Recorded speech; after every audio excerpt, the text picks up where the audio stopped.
Call this James City County Board of Supervisors work session to order. Good afternoon.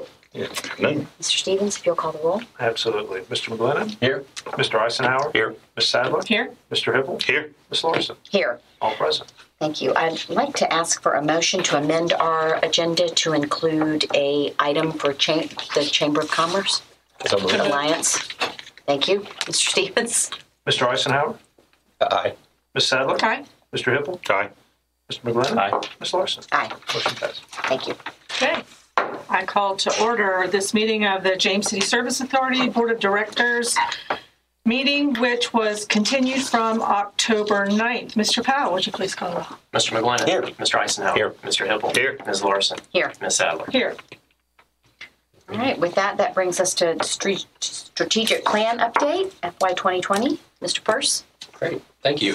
So as we get ready to kick off the FY 2020 budget season, we wanted to do something a little different this year. We wanted to start a little earlier so we could go over some of the potential upcoming things that you'll see as a part of the budget as it relates to the strategic plan. You'll remember that we have the longer, this is more for the citizens, but you'll remember we have the very long range comprehensive plan and then some of the departmental plans like the Parks and Rec master plan and things like that. And what we try to do is as we get a little closer, we identify those in the strategic plan, which is sort of our 5 to 10 year time frame. And then once they're ready to come up and actually be enacted in the budget, we want to go ahead and identify those so everybody can understand what the priorities of the board are and how they relate to the goals of the strategic plan. So really what we wanted to do today was just go over some of the things that you guys are going to be seeing in the next few months. We're happy to take questions. We don't have a lot of details about these yet. These are really just the topics. And then once we get into the budget season, we'll have more definitive numbers and impacts, things like that. So as we kick it off, I'm going to go ahead and turn it right over to Doug so he can talk about the service authority. Thanks, Jason. Good afternoon. I'll just begin by saying at this time, the Service Authority doesn't really anticipate any major changes to our 2020 budget. Our initiatives mostly appear in the first two goal areas of the strategic plan, and I'm going to focus on those two goals in my brief presentation. Under the first goal, which is sustainable long-term water supply, we're continuing to evaluate multiple long-term options. Just among a couple of quick highlights in regard to that. As you know, our JPA for the raw water intake on the Chickahominy River received all the permits from the state that are required. It is still pending with the Corps of Engineers. We've moved that a little bit forward over the last few months, but there's still a couple of outstanding issues with the Corps. And then secondly, related to the long-term options, I would just mention that Mr. Stevens has reached out to the Newport News City Manager and has scheduled a meeting for himself and me and our counterparts with Newport News within the next couple of weeks to discuss water issues with them. And then the last item I would mention under that goal is that the 2020 budget does continue a practice that we have started with dedicating funds to an alternative water supply fund. Under the 2020 budget at the moment, we're planning to put $1 million in that fund. The second goal area, modern infrastructure, facilities, and technology systems, just wanted to quickly highlight a couple of our CIP projects that relate to that goal. The meter replacement project, I think you're fairly familiar with that. You have recently taken a couple of actions to move that project forward, approving the bid for the registers and approving the bid for the actual installation. The 2020 budget includes a little over $1.5 million for that project, and that would be the final appropriation that would be required to complete that project. Our SCADA project, SCADA is the Supervisory Control and Data Acquisition System. That is another multi-year project that we have undertaken to upgrade the communication system that we use to monitor and control all of our 108 facilities. There's actually no funding requested, at least at this time, no funding requested in the 2020 budget. But work will continue, with the funds that have already been appropriated, work will continue on that important project over the next couple of years. Similarly to the Alternative Water Supply Fund, the budget proposes to continue to dedicate funds to the Repair and Replacement Fund. About $681,000 is projected right now in the 2020 budget.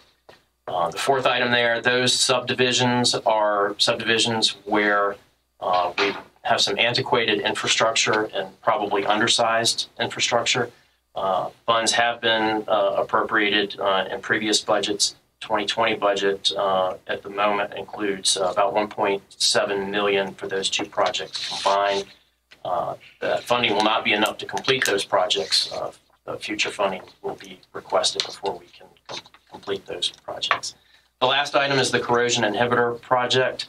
That project consists of designing and installing equipment to introduce corrosion inhibitor into our system. You have funded an evaluation project that is ongoing, and prior to the 2020 budget or 2020 fiscal year, that evaluation will be completed, and based on that evaluation, we'll determine how to spend the funds that are being requested for that project in 2020.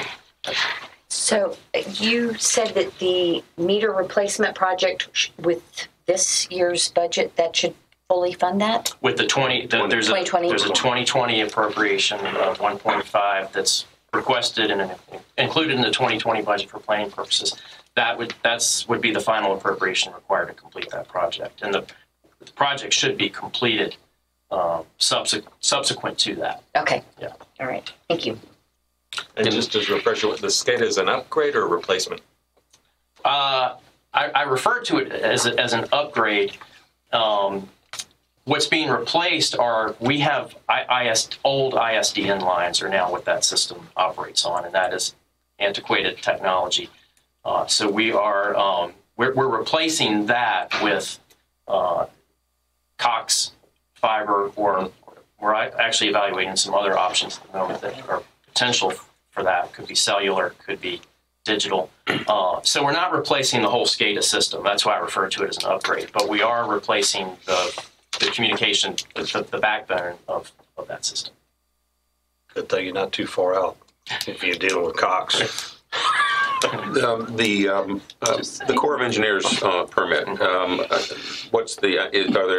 Are you to the point where you're just trying to resolve issues that they've raised, and any projection on what kind of time frame you think it might be before that is completed? The primary issue at this point is the sturgeon. The Corps has to coordinate with some other federal agencies on that issue. I don't necessarily have a timeline. Yeah. We have proposed a number of ways to mitigate that concern, and so far haven't really received negative feedback to that. Okay. But I don't have a timeline from the Corps as to when they might approve it or make a decision. Great. Well, as we go through the other departments, I'll just point out that Sue and I are in here, but we also have our other department directors in the other room. We're happy to call them in if you have any specific questions. So as we get into some of the information resource management projects, I think really what you're going to see is a continuation of what has been in previous budget cycles. You'll remember that we are bringing online the Tyler software, the JCSA permit link for planning, building codes, and stormwater. So really what we're looking at in next fiscal year would be similar upgrades to human resources, and then what we call asset management through general services. This is really going to tie together all of the county-owned properties so we can do a better job of monitoring and tracking and things like that.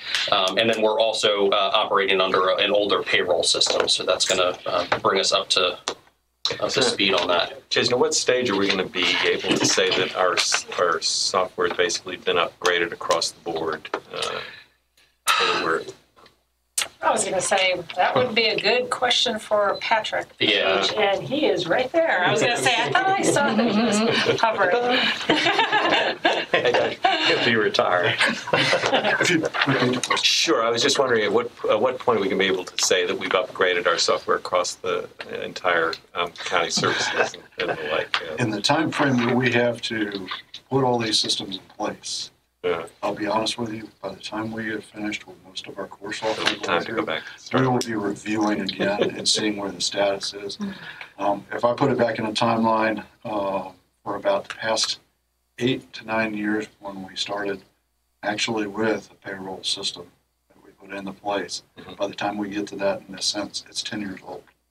So we're starting that circle back, but the circle back means we review, we see what's available in the market, whether our needs drive us to change it at that point, and then continue on from there. Have we had problems with different software and different departments and everything having difficulty communicating with each other? Is that one of the things we're looking at trying to? In the past, it's been very difficult because if you have separate vendors, separate packages, we have to create interfaces between them. The past couple of packages with Tyler for our community development, Tyler for our asset management, which goes online in January, those are from the same company. The interfaces are easier.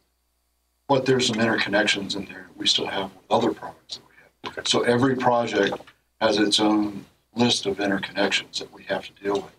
How do we handle that? We go to the vendors with the separate products. If they're willing to create that interface between their products, of course for a cost, we'll negotiate that and put it into place. If not, we have staff available, programmer analysts that can help to create some of those interfaces and keep them going for us. We've also acquired some business analytics software, which allows us to have some input where we can sort of bring all of the disparate documents together and be able to pull from that as well. So some of the financial information, we get a lot of questions about the commissioner of revenue and the treasurer. So we're able to use their information to pull from that too. So we're making a concerted effort to be able to tie all these together. And it expands beyond that. We're now working with fire department and police department and their data, tying it into other data systems that we have through this business intelligence software. And we're bringing all the directors in with their staff because they're knowledgeable with the data. They can sit down at the table with us. We can put the tool in their hands so they can do that analysis and bring it to you. An example will be we're gearing up right now to do the study for the 6th fire station.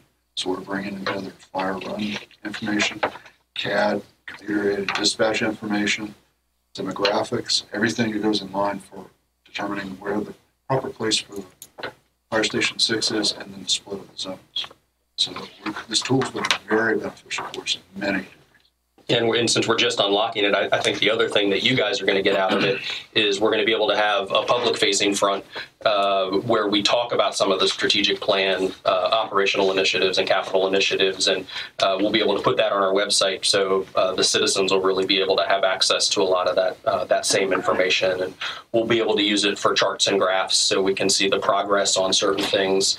I know we've had a lot of questions about, well, how far along is this capital project? So we'll be able to report on those types of things as well. And the thing too, I've been able to get a little bit more in-depth staff and telling you everything. The amount of work is taking all of them just with the code and compliance and what we need to do there and the hiccups and everything and getting a new program, loading all the stuff from the past into there and all that. There's been a ton of work from code and compliance, IT and staff as well to get us to where we are. It sounds like it's a pretty simple thing, but watching it, there's been a load of work. So if you get a chance to thank staff on, those items, as they're putting these programs together, making it easy for our citizens, there's a lot of backroom work that goes into hours beyond work time that goes into these projects. So I got to see that firsthand with code and compliance and how much time they put in and IT put in just to get that. And something would get sent out, hey, you owe $20 for this, you can't get another permit, and it was a glitch, and they have to go back and what they have to do back to fix it and all that. So hats off to staff and all the work that everybody's putting in on these projects to get the citizens so they can see more of what's going on within the community. Thank you. Patrick's here, so I'm going to let him cover their second slide. This is a continuation of our fiber optic cable expansion. This is a joint effort with the county and the schools. It benefits the schools because right now we have fiber going to every one of the locations, but what we don't have is the capability if that fiber gets cut. We don't have what we call loops that are put into place throughout the county so that if a piece of fiber is cut, communications will actually reroute that communication around the other side of the loop.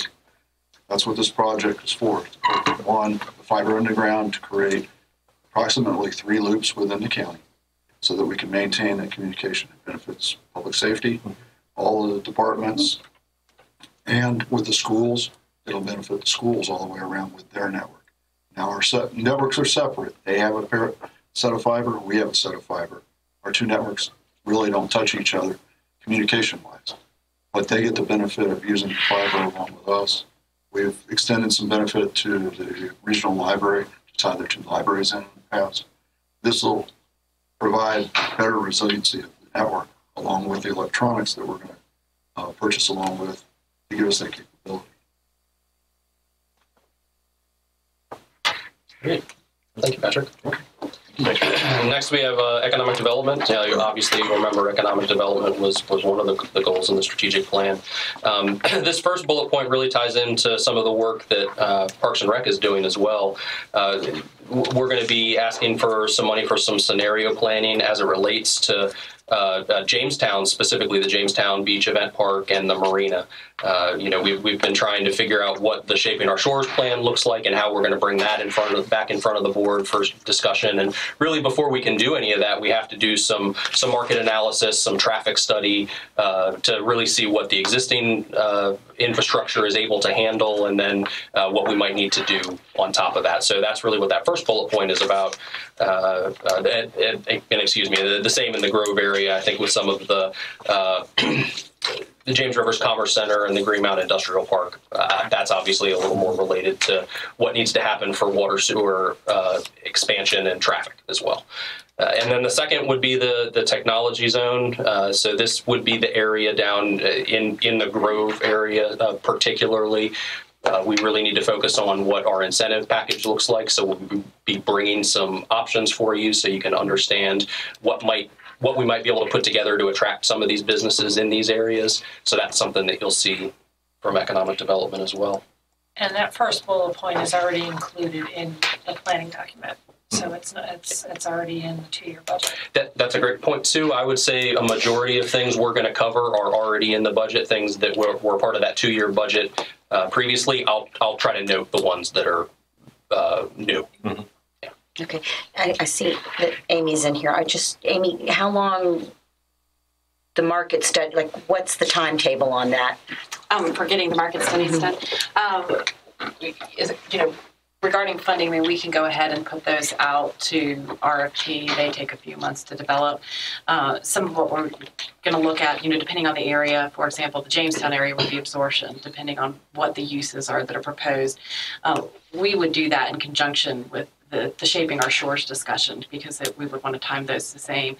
As far as the Grove area, we're working on several projects related to the James River sites currently.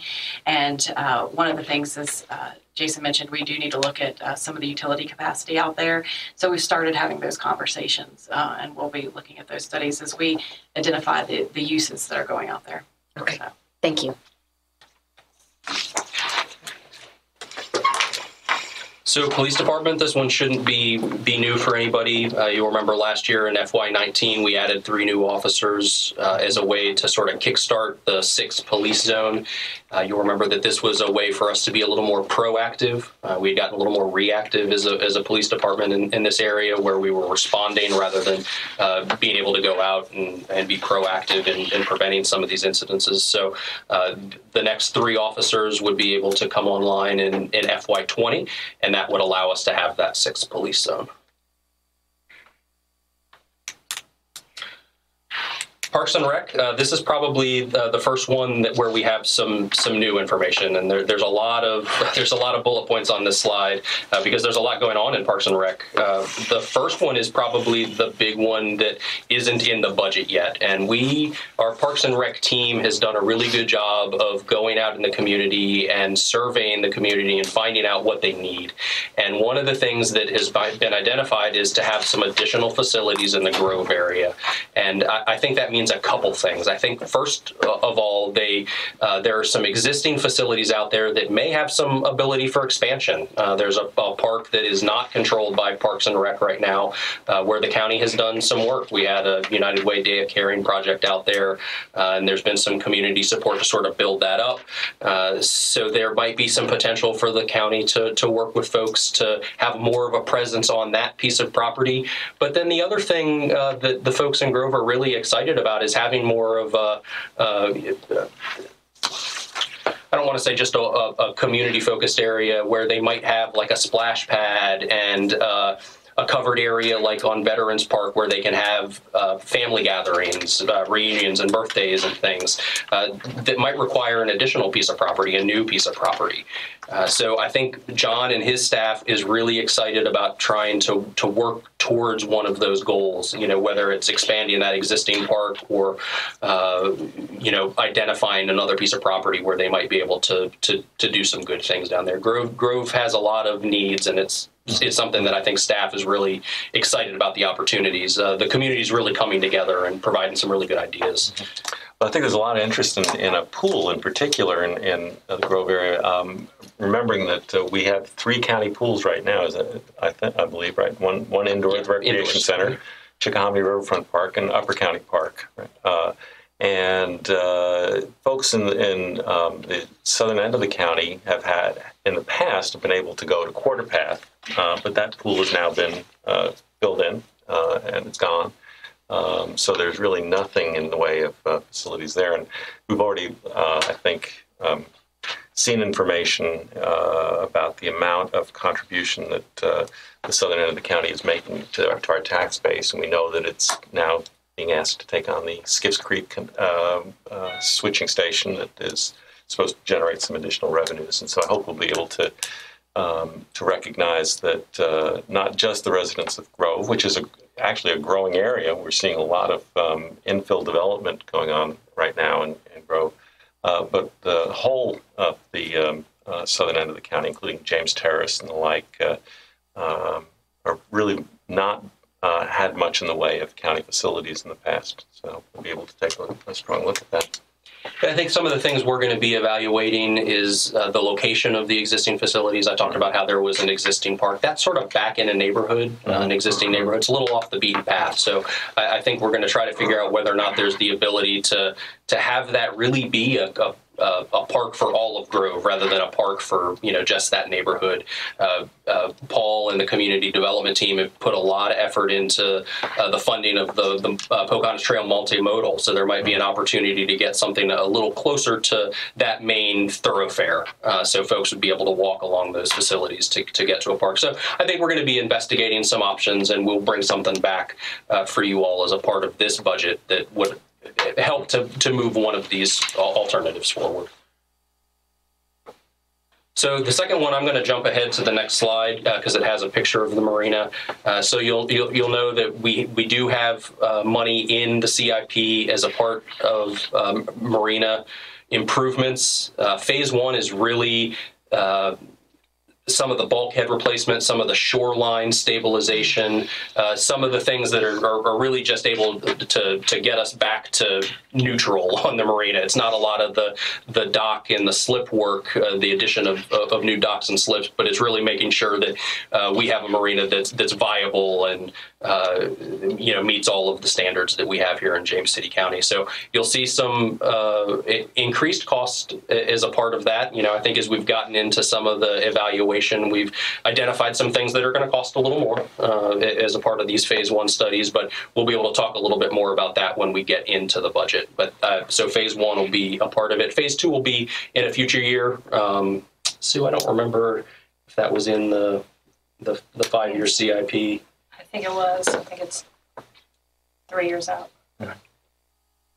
Well, while we're on that again, I just wanted to throw out an idea that we might want to be thinking about in a regional capacity, and that is to see if we can generate some interest either in Hampton Roads as a whole or just maybe on the peninsula for a regional dredging project to see if we can't maybe work with the Army Corps to get in and do some dredging.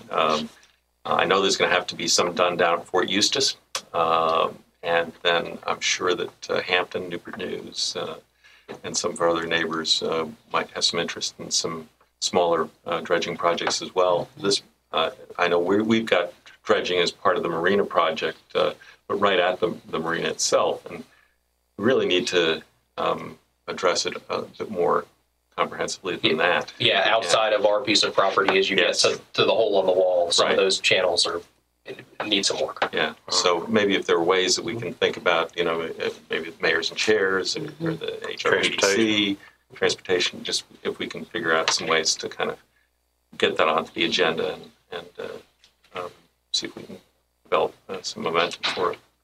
I'll do some digging on that. That's Yep. So the second item that came as a result of some of those surveys and community outreach that we did was adding some weekend times to the Aberfink Center. So we are going to be proposing some additional staffing for that. That's a well-used facility and something that the community would really like to see have some more hours. So it seems like a no-brainer for us. We get a lot of calls about pickleball, and you'll be happy to know that we are going to be proposing some changes. So Veterans Park, Old Mid-County Park, there are a couple of tennis courts. There are 2 pickleball courts there. We're going to investigate what it would take to convert some of those existing tennis courts into pickleball. And then Mr. Eisenhower had mentioned how in the city, Quarter Path has their indoor courts where they can sort of have movable pickleball that can come in and do that. John's Carnifax has assured me that we have that capability at the rec center, so that is something else that we'll add into the pickleball world here in James City County. It is a growing and I know they have I think a tournament this weekend, which apparently attracts quite a few people from out of town as well. But I went down a couple weeks ago to observe at the Quarter Path. And what they had done is on the 2 basketball courts, they had set these pickleball lines on, and then the nets were brought out. They're portable. They're brought out, and they're sort of set on the floor, like a little tripod, and set so that there's no holes in the floor, nothing permanent. You just set up the nets, and they have the ability, I think, to run 3 pickleball courts on 1 basketball court. And so they have 2 basketball courts. They can run 6 pickleball courts at one time. So that's probably what they'll be doing. And all it requires is marking of the floor and purchasing of the nets. And then, of course, the big thing, of course, is the scheduling, because, it's... I know they've built courts in a lot of our communities, and Fort Colony has converted tennis courts to it already. A lot of pickle. If there's anything to be said about the times they're going to be using it, I see them at Mid-County or Veterans Park at 7 in the morning when I come to work. So I don't think there's going to be a lot of overlap with. And they were on our dry run today. Also. Yeah, they were. Okay, so I was going to ask you if we thought there might be a tennis outcry if we do those courts at Veterans or. Yeah, so I think that's this part of the study that we'll have to do, is to figure out where else we have facilities that would be able to meet their needs. I know the city has a number pretty close by Kiwanis. Yeah. And then Jamestown. Jamestown has a number. We moved a lot of tennis courts to Jamestown, didn't we? Yeah, the schools. So I think we'll put all that information together for you, so we have at least some talking points as you all go out in the community and talk about this. But we absolutely have seen a need for increase in pickleball. Yes. And then finally, it's been a number of years since we've done an evaluation of the fee increases. So we're just going to do our due diligence and make sure that we're in line with everything. And we'll, if we have proposed changes, we'll propose those as a part of the budget. And like I said, we'll have, as we get into the departmental work session meetings, we'll have more specifics on that. But we are going to at least do some initial evaluation. And if we're fairly close, it'd be nice to keep it where it's at, so it's more affordable for everybody. Absolutely.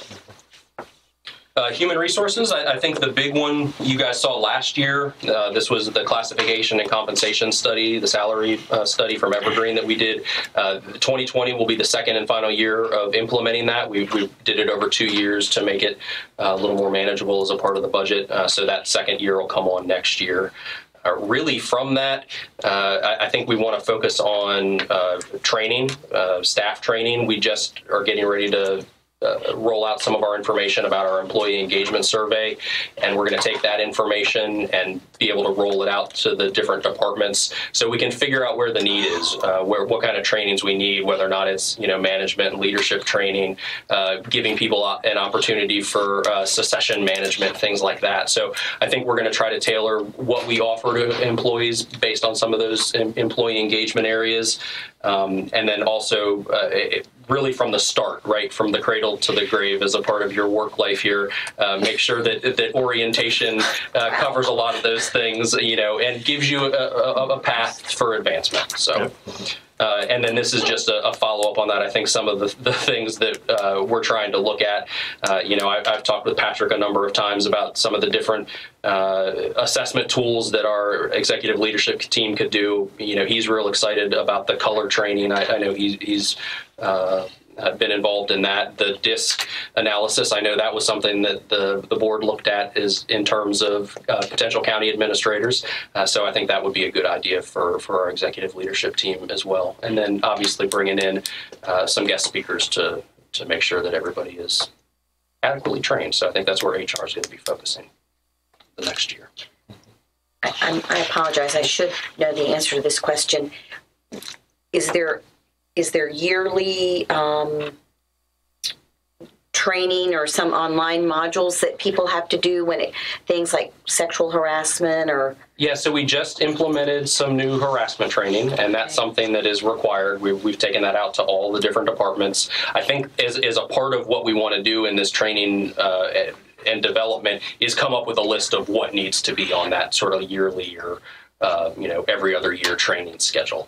We want to be a little more standardized, so we're going to be able to track that with the new HR software and make sure that our employees are getting all the training they need. Okay. Yeah. And Ms. Larson, I think some departments, at least my experience, have been do much better with that. Police and fire, they are so prescriptive in what they have to do to maintain certifications.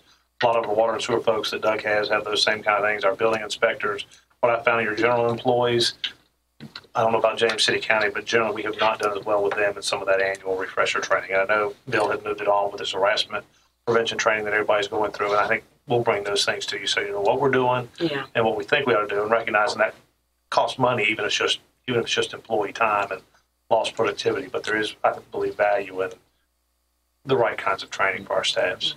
Mm-hmm. So we really have upped the training in the past few months, and we've heard nothing but positive things from staff. Staff is really excited about participating in additional training. So I think it's something that has garnered a lot of interest, and the harassment training's gone really well. We've received a lot of positive feedback on that. So good. Yeah, we're excited. Good.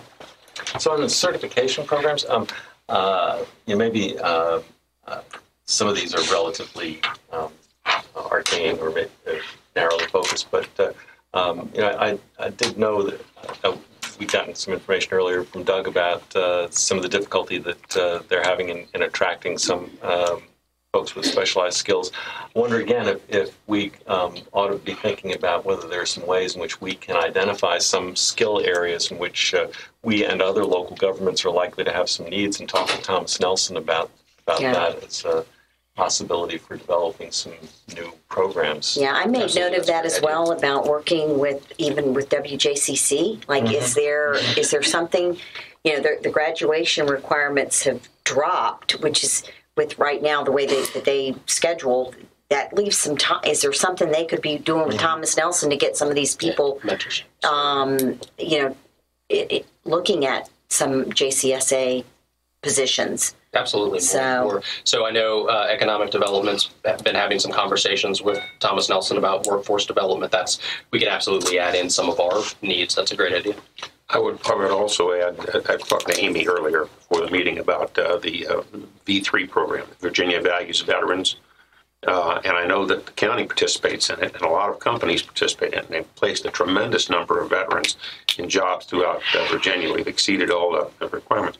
But the drawback is that a lot of companies and a lot, sometimes maybe elements of our local government may not know that there's a resource out there, and we have people at the state level who can help us find and identify people with specific, technical experience from military background that might help us in some of this aspect. So I think this is a place where we need to touch base with Department of Veteran Services on that. And I like your way of looking at it as far as can we use the schools, because we grow our own. Yeah. We know what we need. We know we have a load of students in school. Just a matter of going to the schools and saying, technically what fits who. Yeah. And you may end up with 10 and you train them, and we may get 1 or 2 and the other jurisdictions get 1 or 2 as well. And, we could grow our own right here at home. So. We might find among our own staff there's some people who might be interested in doing some training. Yeah. Great. We'll definitely investigate that. Social services, you actually heard about both of these last month. So the Connect program is the joint effort with fire, EMS, and police. This was the fall prevention. So I think they're going to reach out as a part of the budget and have a position request, just because it's been such a needed program in the area. So that'll be a new initiative. And there's not going to be necessarily an ask as a part of the budget for the Workforce Housing Task Force, but we wanted to make sure that you all were aware that they continue to meet, and we're anticipating that they have some recommendations here this next year. So that will be something that will be coming up as a part of a future budget, and it's going to be a really big workload item for staff next year. So we didn't want that to fall between the cracks. I'm not sure whether this is the place to bring this up or not, but I attended the Colonial Services Board legislative breakfast this morning, and the outlook is not real good. Rebecca can probably go into that a little bit more. Thank you. Cue Rebecca. This is one place where Medicare Expansion is not working very well, because what they've done is they've cut the state has cut their budget by the anticipated amount of Medicare reimbursement, which is not going to happen. I'll let you take it from there, because I don't want to mess it up. Back me up. Okay. So putting on my CBH board hat, what Ms. Larson was referring to is correct. In the Medicaid expansion budget proposal, they did take money out of the Community Services Board's budget, as well as the hospital's budget, with the expectation or the assumption that those individuals who get Medicaid as part of the expansion, they'll be able to bill and they'll be able to recoup the money that they pay. For some CSBs that might work. For our CSB, not necessarily so much, because they already have a low population who would qualify for Medicaid even with the expansion. And so there's some concern that they won't recoup their funds, because it's based on the assumption that everybody will apply, receive Medicaid, stay with CBH, and then they'll be able to bill. They took money out of the budget this year, but Medicaid expansion won't really happen until January. So they won't even be able to start billing until January. And, so the recouping the funds is going to be. Yeah, because I believe they said it was set out of, so if you had 79.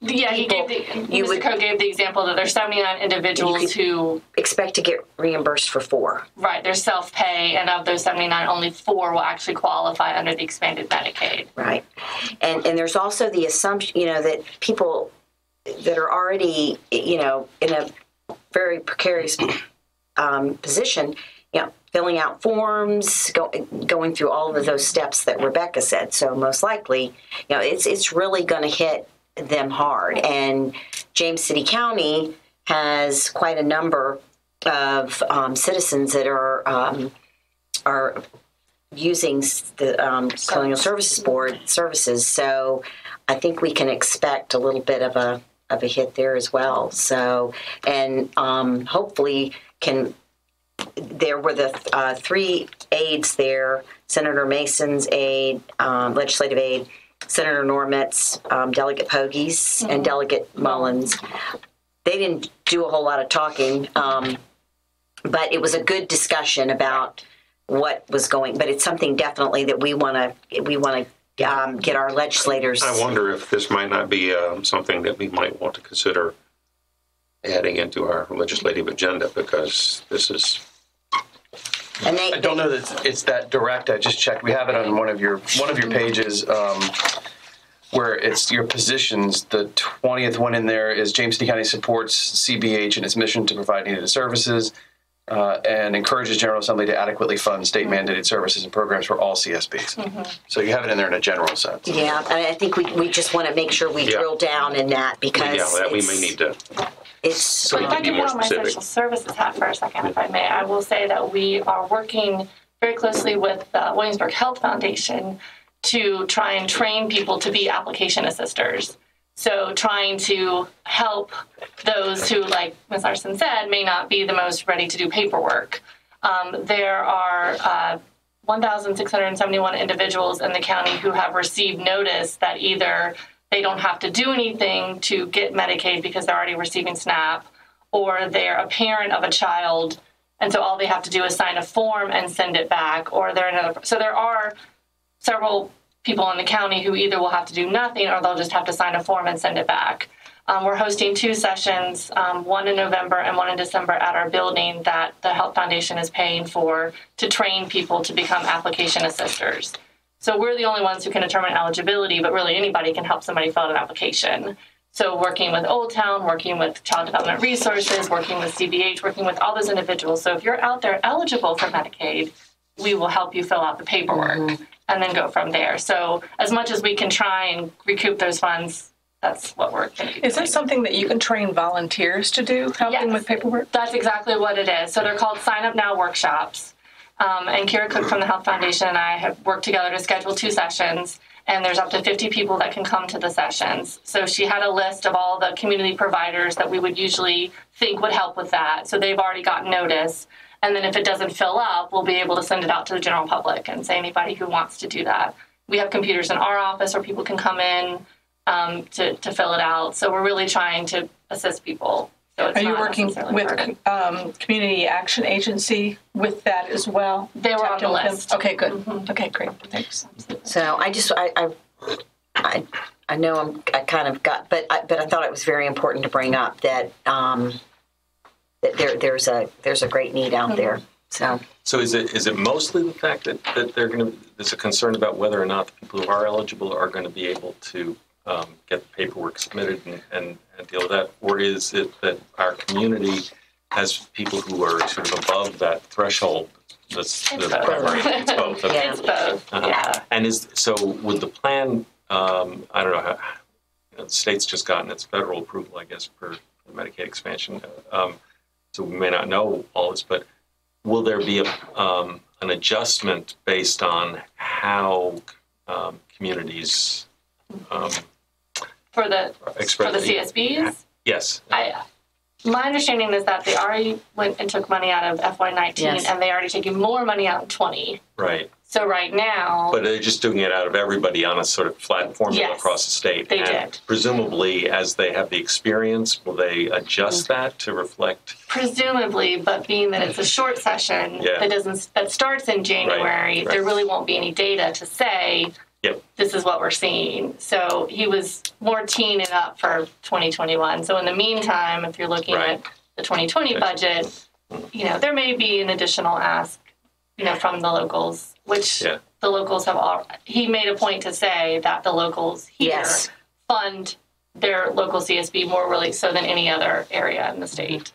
There's also, to jump ahead to 2021, there's the mandated about the 9 services that CSB will have to offer that has a 200, that's all CSBs. It's been mandated by the General Assembly but so far there's been very little money put into it. So this, and I don't know enough about that, and we don't need to go into that today. But just this is an item that's going to get more expensive as we move forward. I think that falls It's also under going to the be an issue. It's also going to be an issue with Old Town because of the uncertainty about what will happen with folks who are eligible for Medicaid expansion, whether they will continue to be at Old Town or seek services from another physician who accepts Medicaid payments. Right. I mean, chances are, if you like the service you're receiving, you'll stay. So I think as far as that goes, it's not like there's a huge array of Medicaid providers in this area. Right. So it could be really good because they would suddenly have the ability to pay for the cost of the services, where it could be potentially weakening. Right. So what we can do right now is help people apply and make sure everybody out there who's eligible applies and they get processed in the timely manner, which is where we come in. So. All right. Great. Thank you. And if I can just add on the funding side for the CBH, we did see like a preliminary, what it would look like in the upcoming year, mostly because York has such an early ask schedule. And as it has been the last couple of years, the county's population that are using CBH is the highest percentage. It's over 50%. It continues to grow. So, and as state funding is flat or lowers, we are picking up the brunt of it. And then there was also there was a rebalancing that I think this is supposed to be the last year of the rebalancing, where for many years during the recession it was held flat. All the contributions were held flat, and then it got skewed where the county had been paying less of its share. So we've been catching up. So if you had noticed, if you look at the CBH, it is for James City County has increased significantly over the past 3 years, and it will happen again. The ask will happen again this year. Was that in the planning budget for? No, okay. That one was not, because unfortunately most of our partner agencies do not do a 2-year budget. So not knowing what So what's the magnitude of the it's gap? It's above 100,000, above 100 and less than 150. Yeah. Thank you. Great.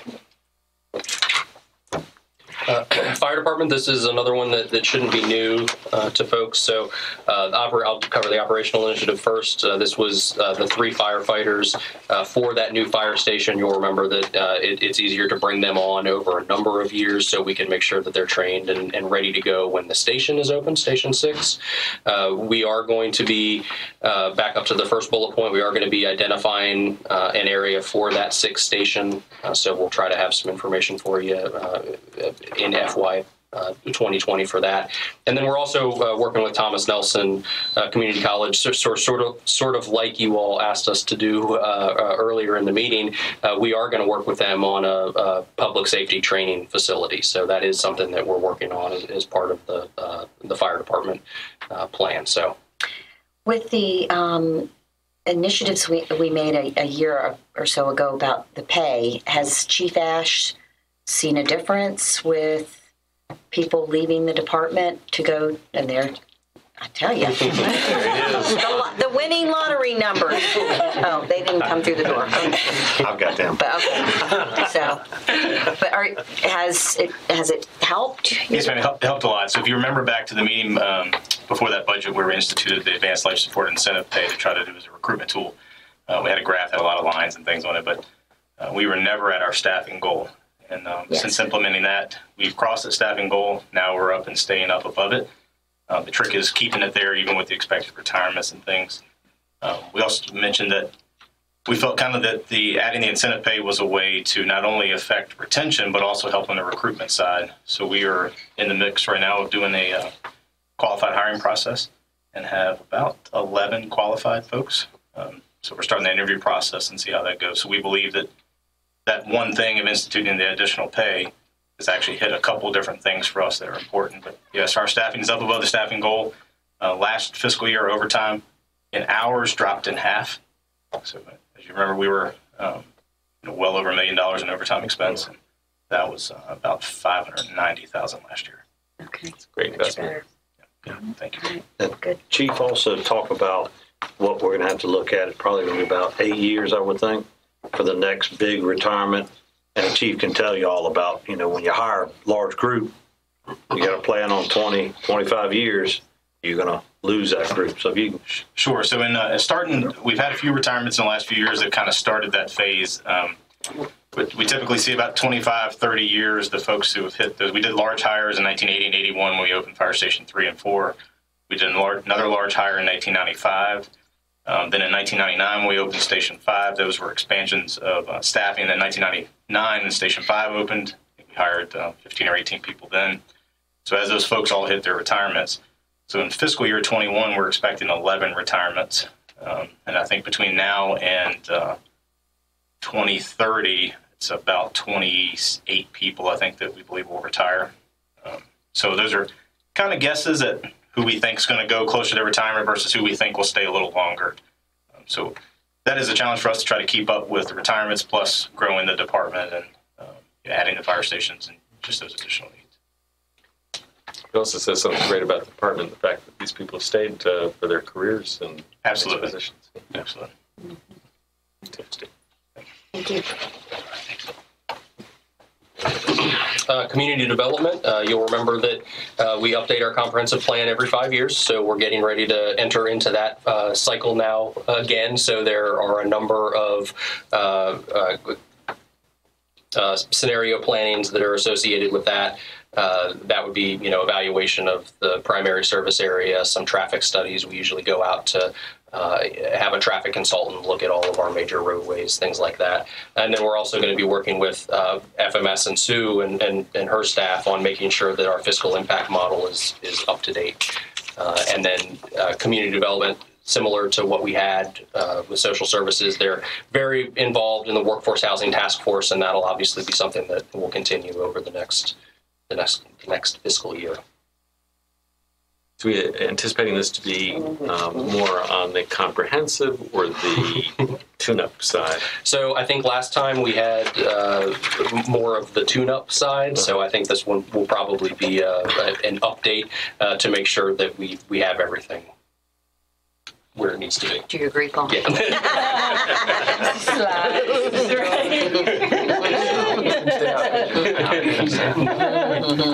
How long did it take you guys to rehearse all this? They're doing an excellent job. It just comes natural at this point. So as within years past, I think one of staff's first check-in points will be to have that work session with the board on the front end to talk about methodology, scope of the update, but certainly with, as Mr. Peirce mentioned, the more straightforward update the last time, I think there really presents itself a nice opportunity this go around to do a more substantive update. And I think that goes into some of the requests that we've seen. I mean, obviously going out for traffic consultant studies, that's a big dollar item, right? So that's going to have some impacts on, what's in the plan. Thank you. That was easy. General services, this is another one where you should have seen everything already.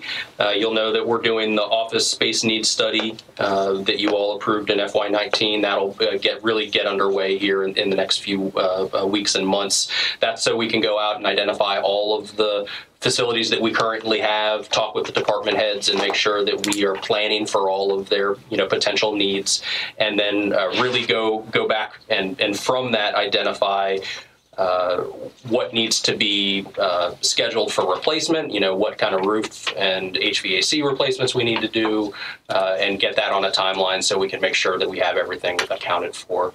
And then, obviously, as a part of that, we'll need to make sure that we have the comprehensive asphalt repair and replacement plan. We've been doing that sort of as we go, so we'll go ahead and come up with a better time frame for that. This is my turn? I believe so. Once again, I'm going to bring up our new county facility and what we need to start planning. I want to see it start being in writing as we move forward. And some of the presentations of looking at what do we need, especially when we're doing a needs space study. Also within that study, we're going to have to look at if we're under one facility, the maintenance there is going to be less than all the facilities we have right now, and all the repairs and the heating and the cooling and everything else. And I know it's going to be a big move for us countywide, but to have that right next to and right next to the firehouse over there and next to the school and everything else, centrally located within the community, it'll be another economic driver for the community. And the county administrator has already heard an earful from me on that. He was like, "Why me?" We warned you, didn't we? But this facility, if put in place right, can house everything under it. In fact, we're looking at now, do we possibly build another library? It could be a library within this facility. Everything's right there. I mean, WADA could be in there, Service Authority could be in there, Library can be in there, all the boards. Light rail stop. We put that in there. Yeah. Runway. We got the rail not too far away now. Helipad. For our new helicopter. But, if we don't start thinking about it and start putting it in place, years will go by, and I've been talking about it since I got in here. Now we're at 5 years? So 5 years is gone. Won't take but a blink. 5 more years to be gone. And we could save money as we move along. So, follow up to that. One, the general services, it looks like a MASH unit. Was that? Was that meant? I don't want Grace coming in here. We'll go ahead and handle this. Was that meant as temporary housing, or which site are you talking about? Where you are on tuning? Tuning. There's an add-on as you go. They are temporary Butler buildings, so and we've renovated them out as much as we can renovate them at this point. So we're on site with Service Authority, and the more employees we have and the more equipment we bring on, we're just running out of space at tuning. So and tuning is a hot spot for sales. We've got all that property, which was the other part of the puzzle, was where we go put everybody who works on buildings and grounds and general service and all that, would go in 2 buildings, if not more, over there on the Jolly Pond site. We've got that land. We've got the ability to put up 2 big buildings to house everything under, even put the equipment in, or if we need 3, we've got the ability to do it, and we're 3 miles away. So right at the old landfill, we've got that ability to utilize that land over there. So I think what you're going to see from... Oh, go ahead. Yeah, I just want to do a follow-up with...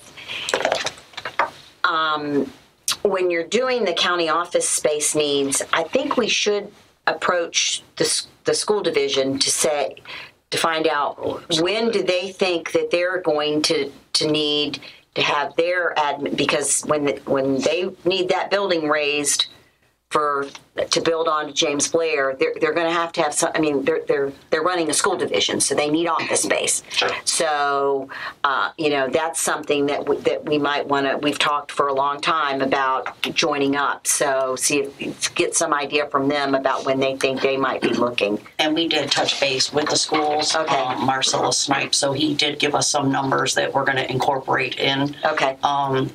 So, when we finalize the RFP to go out, we'll touch base with them to ensure that, we're have the right numbers. And I've spoken to community development and Paul and gotten some numbers where we're going to be, 10, 25 years from now also. So we're going to include that in the long range plan. Okay. Yeah, you're really going to see the recommendations that come from this are going to address everything that you all are talking about. We're going to have a better idea of where the county is going to be in 5, 10, and 15 years. So we're going to be able to come to you and say, hey, we have enough space in the buildings now, and repairs are going to cost this much in 15 years.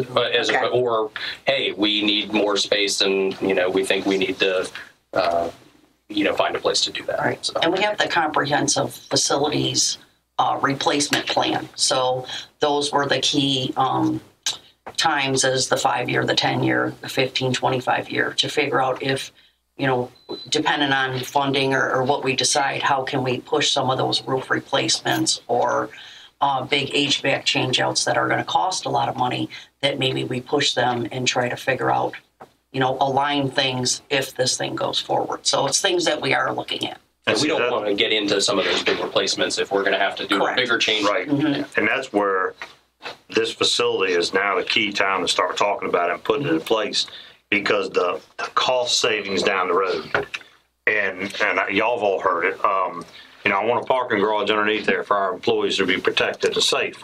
It's raining or whatever, if there's an issue or something, they go down there. That's going to cost us $25,000 per space to put a parking garage under there.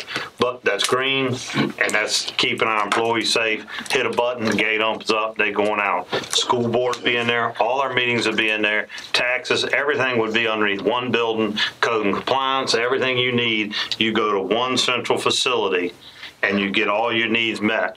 And I noticed that where we're spending a lot of time when we had to was during emergencies. You get a storms coming in as a Category 2, you're meeting at 8. The next day it's going up to a Category 4, you're meeting at 8 and 3. By the time you drive to one location, you do all your meetings. This way you hit a button, we're meeting on floor 8. Boom, go up to floor 8, you meet, you take care of everything, you go back, tell everybody what's going on, if it changes later in the day, you go back, the fuel that we're saving, the vehicles that we're saving, the maintenance that we're saving is going to be, I'm telling you, tremendous. And I'll keep preaching that one until we get it. Right. Thank you. So they do have one more slide. Chris, do you want to? Okay, you didn't put the recycling update. Oh, I'm sorry. Yeah, go ahead. Okay. So we sent you an Thank you. update probably a couple weeks ago that, the current contract will run through the end of June. Right.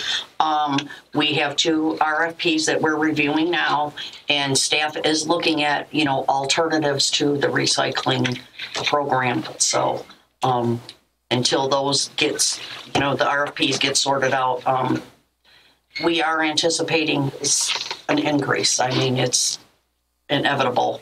The contract we have now, we really got in at a low price, and most jurisdictions around us are twice, if not 3 times more than we are. It's amazing that obviously recycle is costing us to recycle, but in the long run, it's worse on the environment, because what we're throwing away and putting in our dumps, and that's what shouldn't be going in there. We should be recycling. I'm all for that. But it's amazing that is still causing us a price when it's a commodity that can be sold. Yeah, that's what you try to tell the citizens it costs us X to recycle. Most people are just throwing away then. So it's really it's mind-boggling that we're protecting our environment and we're doing something the right way we should do, and they're able to sell that commodity out later, but it's still evidently not enough money because we don't recycle enough, or is the cost of recycling? I think it's how we're recycling, right? Like it's I think when recycling first started, it was cans and paper goods and glass was all separated, and now it's all in one big bulk container, and that's the problem. You can't sell that mixed material as well. So I think what we'll have to do, there's residue in it and certain things. So it's cleaner recycling that we need to provide and educate people on. So are we going to look to separate it again? I think that's an evaluation we need to look through the RFP. So they're being reviewed right now. Okay.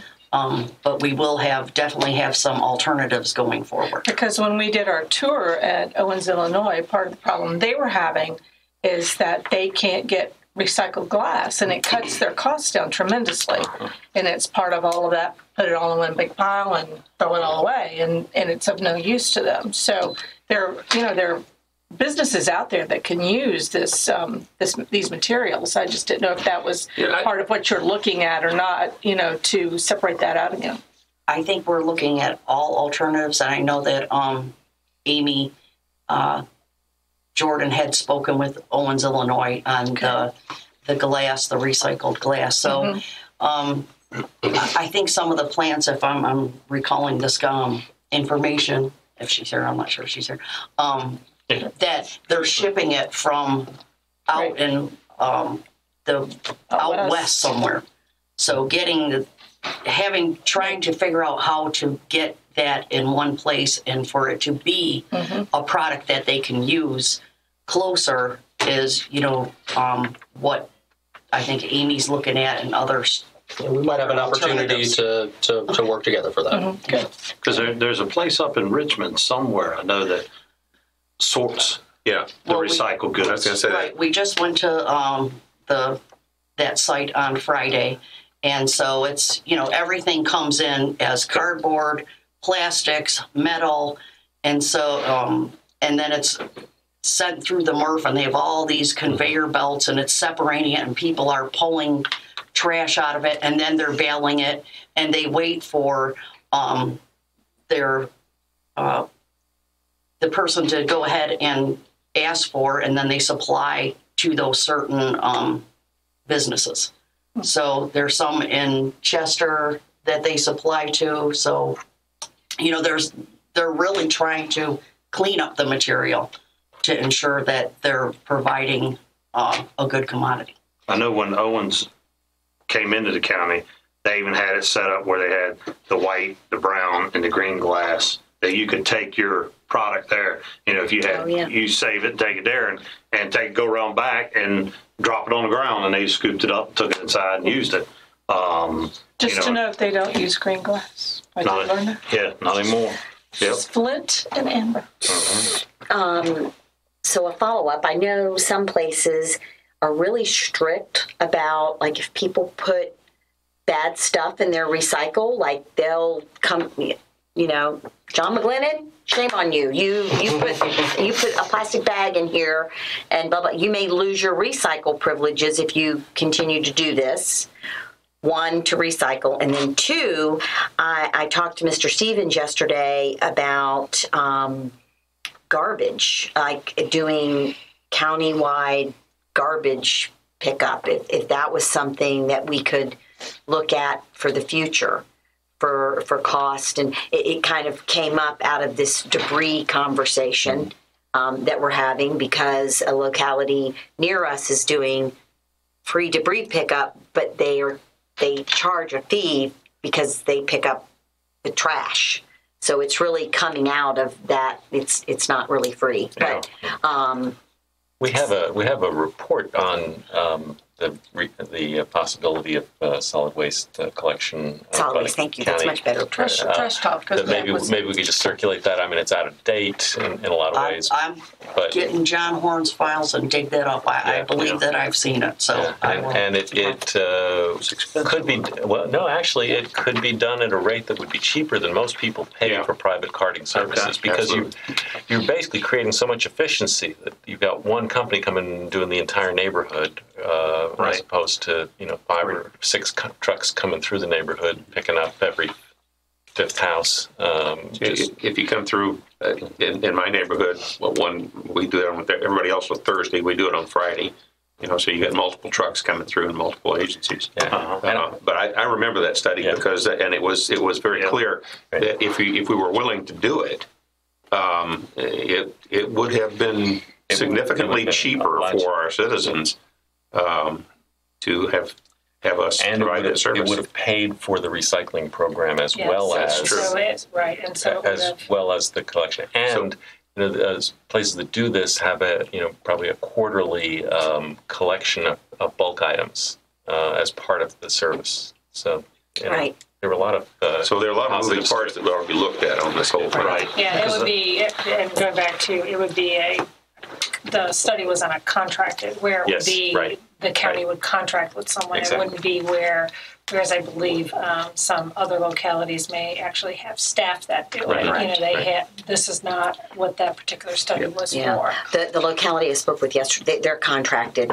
Okay. I think Newport News does it themselves. Right. Yeah, but I think your county's contracted here. Yeah. Well, when we ran the landfill, it was the contractors that paid for all the residents to be able to do their trash.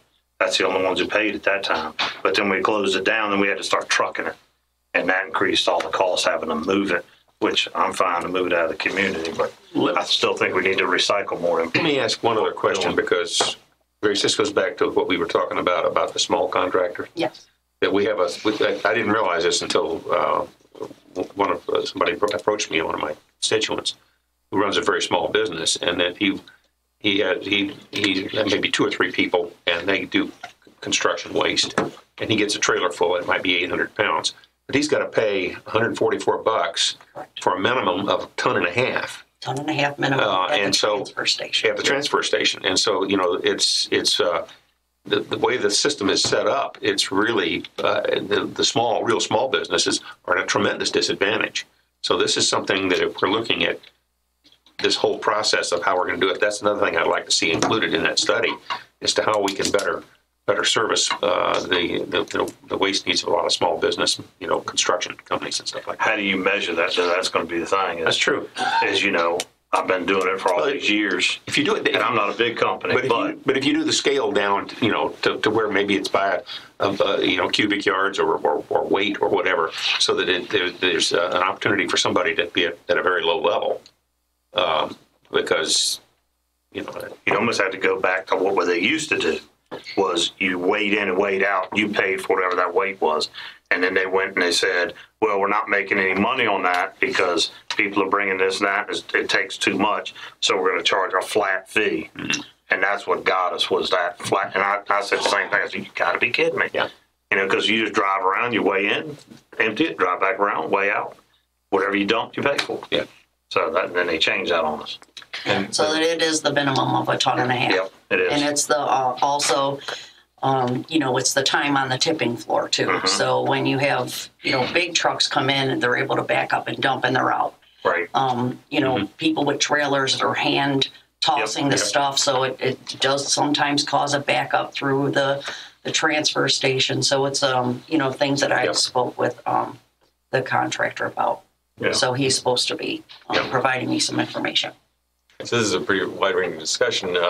There's one other aspect of this that we really, I would love for us to figure out some way to have an impact on, and that is actually reducing the amount of waste that's produced. Mm-hmm. So much packaging that goes onto products that then gets just tossed away, and often is the least biodegradable material that you can imagine. That would have a profound impact if we could harness some energy behind the question of how do we convince companies not to package so aggressively. Right. That was a conversation on the way back from Richmond Friday. Plastic. Big plastic. That's I told Dustin Hoffman 50 years ago. Yeah. So the stormwater project, while Grace is writing that down, so the stormwater projects we have, these are capital initiatives in FY20. We have Chickahominy Riverfront Park Living Shoreline. We have 2 stormwater projects, one in Grove and one in Toano. Those are the big ones, and you told me one other that I forgot. Marina. And the marina, we already talked about it, yeah, the shoreline at the marina. Right. So those are our capital general services initiatives this year, or next year, excuse me. And a real quick one on that, if we can figure out another way to get more information out on what we're doing as far as protecting our streams and waterways, I think that would help out a lot for the citizens as far as, looking at different pictures and knowing how much water we've improved, because it's a big difference. It makes a big difference down the road, and not only for us, but anybody downstream from us. Oh, we love showing off. We're happy to do it. Is this picture at Cooley Road? Cooley Road. Yes, sir. This one's in my district, and this was a phenomenal project. I mean, it was really productive. The other one that you did was over in Brookhaven. Oh, Brookhaven. Yeah, Brookhaven. So there have been 2 really big projects that have been done that made a lot of difference, especially in Brookhaven, where the way VDOT had done the roads, water was just coming off the roads and it was going right into people's garages and under their houses and everything. And they came in and put the channels in and channeled the water around, and it's made a huge difference. James Terrace is also. Yeah, the one behind Carrot Tree area, and the one in James Square. Mm-hmm. Yes. Right. Yeah. We're happy to put together. Tremendous. Yeah. I mean, you really ought to show that off because. We do on our the capital projects website, but maybe we can look at packaging it up differently. And, might be a nice video. I was about to say, maybe we can get the video guys on it. Yeah. Presentation. Yeah.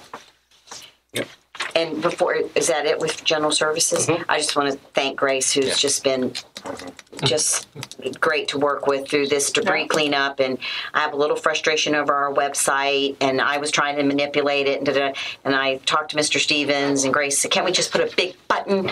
You know, and she got it done, and you just go to press debris. And I have to say, it's staff. They do a great job. But I just appreciate, because I know it's not been easy since, you know, it's never easy, but especially since the storm. So thank you. Thank you both.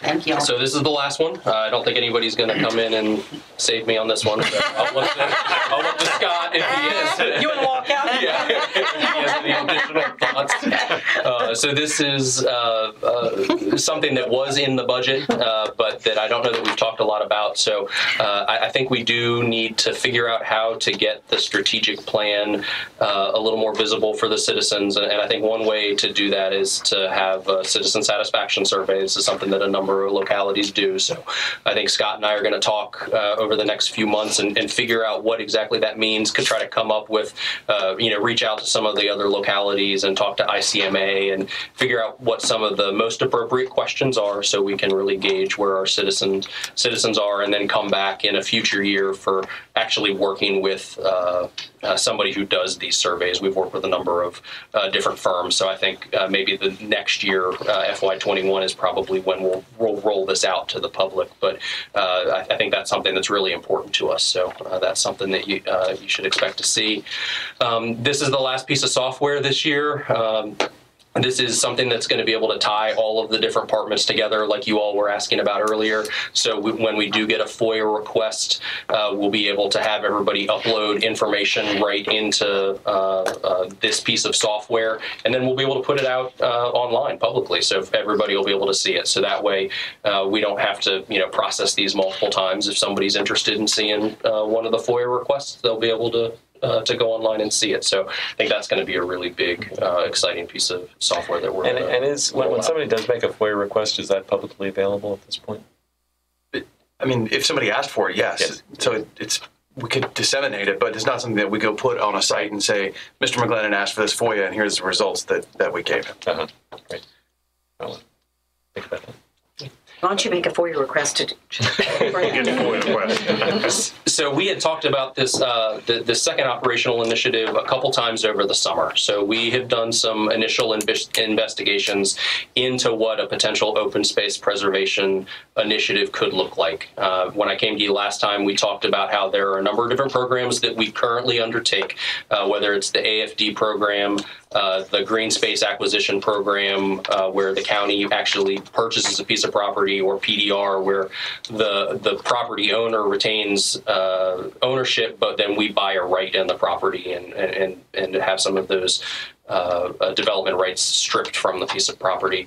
So in looking at what some other localities do, Chesapeake has a really interesting program where they sort of tout all of these different positions, and I think that's a direction that we would like to go here, if that's something that you all are interested in, because we found that property owners that reach out to us are interested in all of these different types of programs. There's not a one-size-fits-all path for them. So being able to offer them a couple different alternatives is something that I think is really important for both the county and the citizens. I will say in discussions about purchase of development rights programs, we do have to continue to have the same format that we have now if we want to get funding. So when we work with the VDAX grants program, they do ask that we have an ordinance, and that ordinance really lays out the procedures. And you'll remember that we've had some conversations about how some of those procedures are a little prohibitive for folks to participate in that program, where it takes some time to actually work through that, because we have a separate PDR committee, and they have to do ranking and criteria, things like that. That's something that we do have to have. I don't think that is an insurmountable hurdle, but it is something that we have to take into consideration when we're promoting these types of programs. Really, I think It would be something that staff would be able to do to put together information on number 2 under this initiative. Reinstituting the PDR committee, making sure that we understand what the board's goals are, and then having an ability to sort of funnel the property owners into the right program. I think that would represent a new position. I think we would have to have somebody dedicated to doing that. I think that's the easier step. I think the more complicated step is number 1, is identifying the potential funding source for this. Right now we don't have much money in the PDR fund. I think, you've seen from some of the other property acquisitions that we've done, it's not necessarily green space related. So we would have to identify a specific green space pot of money for that as well. So I think if that's something you are interested in, we'd have to work with you on identifying where that money would come from. I thought we had talked earlier, back in June, I guess, when we had our work session on PDR, about wanting to get some estimates of the alternatives that were available, especially in terms of what the impact on borrowing might be if we decide we want to try to do a bond issue of some kind or another for PDR or green space or combinations. So I was most focused on the grant funding that we did in the past. I don't have a lot of money on the borrowing side. I'm happy to. I would need to. The last that it was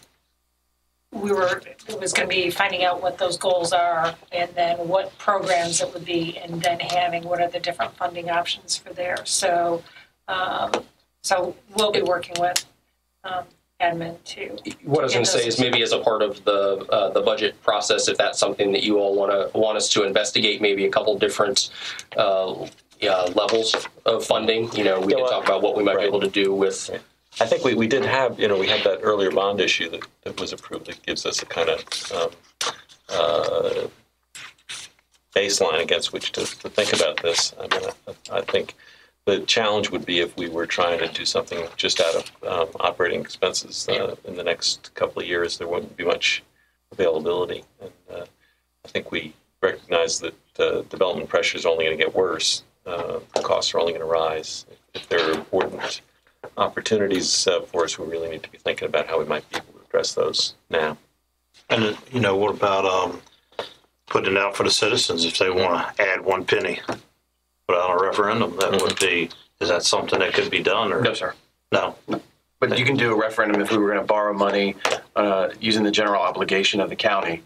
We could do a referendum, which is how we did a referendum for the first PDR issuance. But we did in the materials, the educational materials that were provided for that indicate what the likely impact of that was going to be on tax rate. And so it has the same impact. It does have a direct correlation. Right. People. Yeah. But the bond issue itself wouldn't be able to say this is going to raise your tax rate once that. It would just be this: you want to borrow this amount of money for this purpose. Right. Okay. So you originally funded it 2 different ways. You set aside a penny. Right. From income and put it over in, and that's how that was sort of the seed money, and then the bond issuance was later. So just to be clear, we couldn't do a referendum on pulling a cent or pulling it out of general fund, but you could do a referendum on a bond issuance. Yeah, and I wasn't thinking about, it'd be pulled out of, but it would be if you wanted to add an extra penny. So, that way the citizen could have that to look at and go, hey, this has got value to me. I would like to go down this road with this. Right. And I mean, that would be $1 million plus, just a little over $1 million. Virginia's not a referendum state, though, so it's not one of the things you could say, are you willing for us to raise your tax rate to X in order to do this? Right. But you wouldn't be able to do it. We could say, like we did, that the previous one was $20 million. Like you said, if we borrowed that, here's what the tax impact would be. Right. And people were overwhelmingly in favor of it. Yeah. As far as timing for something like that, if we were to bring back some options as a part of this. You mean to do a bond issuance? Yeah. Yeah, I think August would be. So we'd have time to include next election. We'd have to. We missed this election cycle, right? Oh, sure. So it would be part of the budget. Right. It would be part of the budget process. You can do it separately, but I think it only makes sense to try to do it in conjunction with the general election. Yeah. Now the other thing, thinking and trying to look at areas that certain areas in the county are have more of an appetite for this. Others don't. So, it wouldn't be something you definitely put down Route 60 Richmond Road, but the road always keep going back to Ford Road. It was a beautiful. Is there anything, and I'm going to pull your old planning hat on, put on for you. Is there anything planning wise that a section that we deem or the citizens deem that this needs to be protected, and that we put extra thing, and then we don't necessarily have to buy it? Would we could make this a planning district or planning section within the community to protect that? Because I'm seeing that if we lose 3 or 4 central locations on Ford Road, most people probably over time, when the older group passes away, they'll be like, I'm not fighting it, all these houses and all this stuff. And I think that, and I'm picking Ford Road because I really like Ford Road, but Ford Road is essentially central area of a lot of horses and a lot of farming stuff and all that. Sure. I'd like to see that preserved down through Ford Road and make it so that in 20 or 30 years, you can look back and say, isn't it nice that they saved this piece? Even though development's 3 miles down the road is a little heavy, I can take my children and I can go ride horses. I can do this. I can have an event. Sure. Well, we have some of that in there now. I think if you, especially in terms of community character corridors and community character areas, we do have some buffer standards in there for areas that have been designated as important. So I think we have some of that in there. When you get into discussions of what you want to see on specific properties, that's a little more difficult. That's not something that we have in there. I mean, I think that would go more toward things that you can do as a part of a comprehensive plan. We have specific areas identified, like mixed use areas that have some specific language on how something should be developed. We actually have that for part of Forge Road that's in that mixed use area in Toano, where we have along the roadway on Richmond Road, a little more intense development, and then as you move down Forge Road, it's supposed to taper off a little bit. So I think we have some of that in there. That can be an interesting discussion as a part of that comprehensive plan update, though.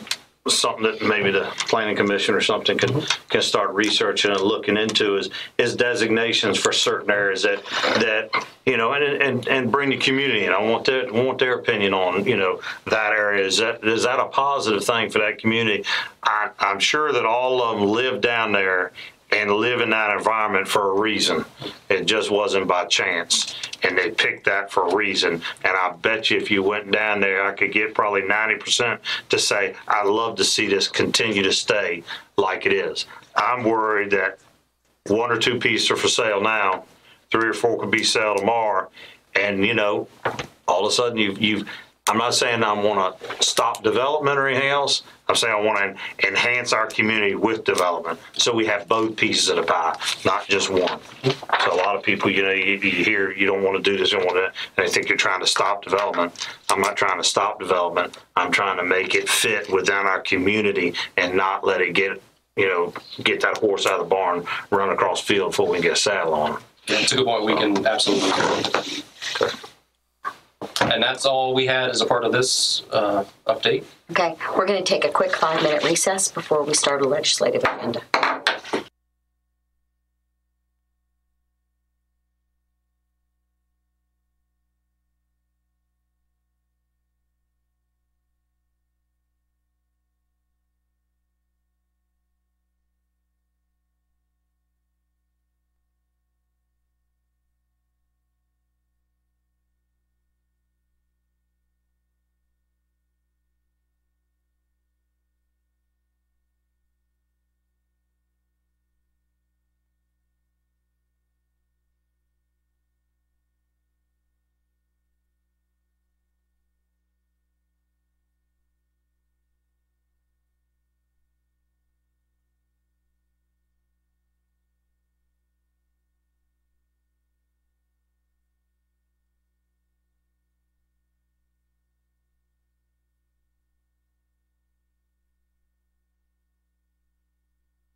And that brings us to our 2019 legislative program.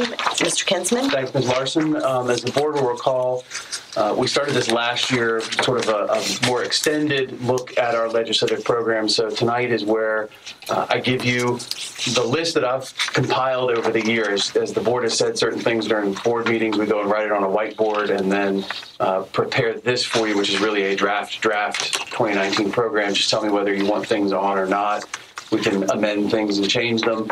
At your next meeting in November, I will bring you a formalized copy of this, and then you'll approve it, adopt a resolution, and then your second meeting in November, we'll bring our legislators in and see if anybody's interested in carrying any of that, which we have passed.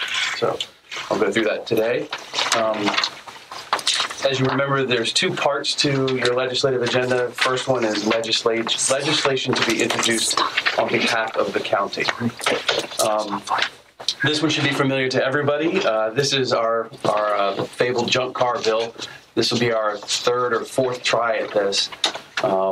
If you'll recall, there's a provision in the Virginia Code that applies to about 20 localities that allows them to regulate inoperative vehicles under the either or. So either a expired inspection sticker or an expired license plate, then you can declare it an inoperative vehicle and begin process to get rid of that vehicle or find the owner.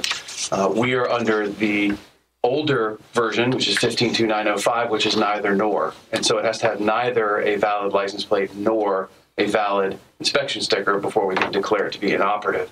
That's proven difficult for some of our older non-HOA neighborhoods.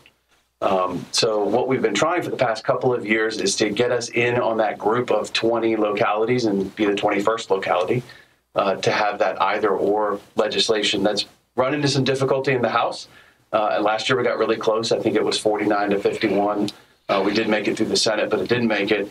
A potential difference for you this year would be, and I put it in there as an alternative, that rather than try to go under the general rule of 905 and be the 21st locality, we do have a charter. And we're one of 3 counties that has one. We don't really utilize it all that often. I thought maybe we can go for a charter amendment.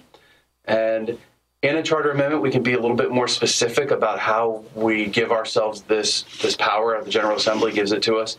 And I can address the concerns that were raised by Delegate Pogge during the session, which is a concern that we would be imposing this new ability to regulate inoperative vehicles on farmers, farm vehicles, trailers, that sort of thing. So what I'm proposing is that if you prefer the alternative, we amend the charter to add a section 7.5 to allow us to regulate inoperative motor vehicles under the either or scenario on properties that are equal to or less than 2 acres. That removes any concerns about farms. The farms are all in A1 and they're 3 acres and up. 2 acres, to the best of our ability, I'm still looking, but I think that covers every neighborhood that's ever asked us to come in and regulate a junk car because they don't have an HOA. So that may be a way of doing it. I've talked to Delegate Pogge today, and she seemed to think this was a whole lot better for her. She was going to go back and look and see what were the folks that called and complained to her last year when we were doing this legislation. But off the top of her head, and she was on her way to an appointment, thought it would work. So that'd be the one I'd recommend, that we try it that way. Because otherwise, I really think it's just going to hit the same. I mean, it's the same members. It's going to be the same discussion. I suspect it'll be the same vote. That's what I was going to ask you. How was Delegate Pogge on it? Because I know she was against it up to this point because of the farms. And so that was a good way. I think she indicated that she wasn't necessarily going to be for this, but there wasn't going to be active working against it. I would just encourage, this is one that I hear from citizens a lot about, and so if this, when it gets in its final stage, if this is what is on there, I would just encourage citizens to also reach out to our state legislators, and share their thoughts on this. And there was something else I was going to add. It was very helpful last year. We had some citizens that wrote in to Senator Mason, and so I was working with him throughout this just to try to say, you know, here's the complaints that we got, and he had some citizens write into him too. So yes, that's always helpful. It's not just those without HOAs. It's a lot of the older neighborhoods have voluntary HOAs that are not able to. So right. Yep. And do most of those have the smaller lot areas as well that would apply to this? Yes, ma'am. They're generally half-acre to three-quarter-acre lots. And that would apply to a lot of the, because I hear a lot from the more rural folks who are on, understand what Delegate Hoagie is talking about. But then I also have citizens up our end who do have the smaller lots who have issues with this. So it was like, this juggling act of how do you get, wade through this to figure out what's the best alternative. And this sounds like this might be a winner. The only unique part about doing a charter amendment is we'd have to have and if that's what the board wants to do, the alternative, I'll just set it up for November as well. I'm good for that. Okay. Yeah, I think that's a great idea. Yeah. This one, 1-2, is that's the first of a series of 3 asked for by Mr. Eisenhower that really in general give the county a little bit more protection and a little bit more ability to slow down or stop a developer who has not fulfilled his or her development obligations. We're really limited in what we can do, and this next 3 sort of help us out. So this particular one allows us to disallow bonds. So really, if a developer hasn't done what he or she is supposed to do, we can stop that person from doing that and say, all right, then the next one up, you're not going to give us a bond, we need cash. And then importantly, on the second part, it allows us to go beyond the 10% administrative fee we can charge now, and we can go all the way up to 50%. And this didn't come out of my brain. This is something that is currently allowed in Fairfax County. And I'll note it's Fairfax County alone. So we'd certainly be fighting an uphill battle on it, but it would go to address some problems that we've run into now. Can we do it as a charter amendment? We could do that as a charter amendment. I don't know how many charter amendments I want to try to slip through the General Assembly. What's going on up there?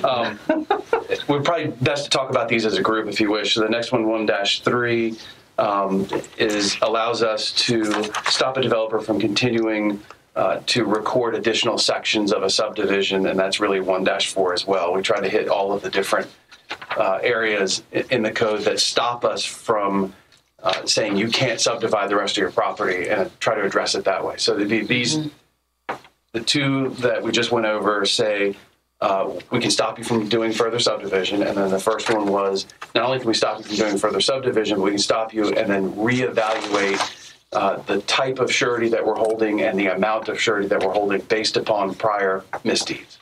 So how do we define a developer? It's actually defined in the code, and I wish I had done it. It's very expansive, and it includes family, if I remember right. But the Virginia Code section is pretty good on that. So it does. So somebody can't evade this by just creating a new company. That's correct, and it was actually in the 1-2 that I've got up there now. Is in I think section 2242 where it was a good definition of developer. But I thought of that as well. Seeing someone else do too. Ruth will recognize this is an outgrowth of some of the complaints from the citizens out at Powhatan. And I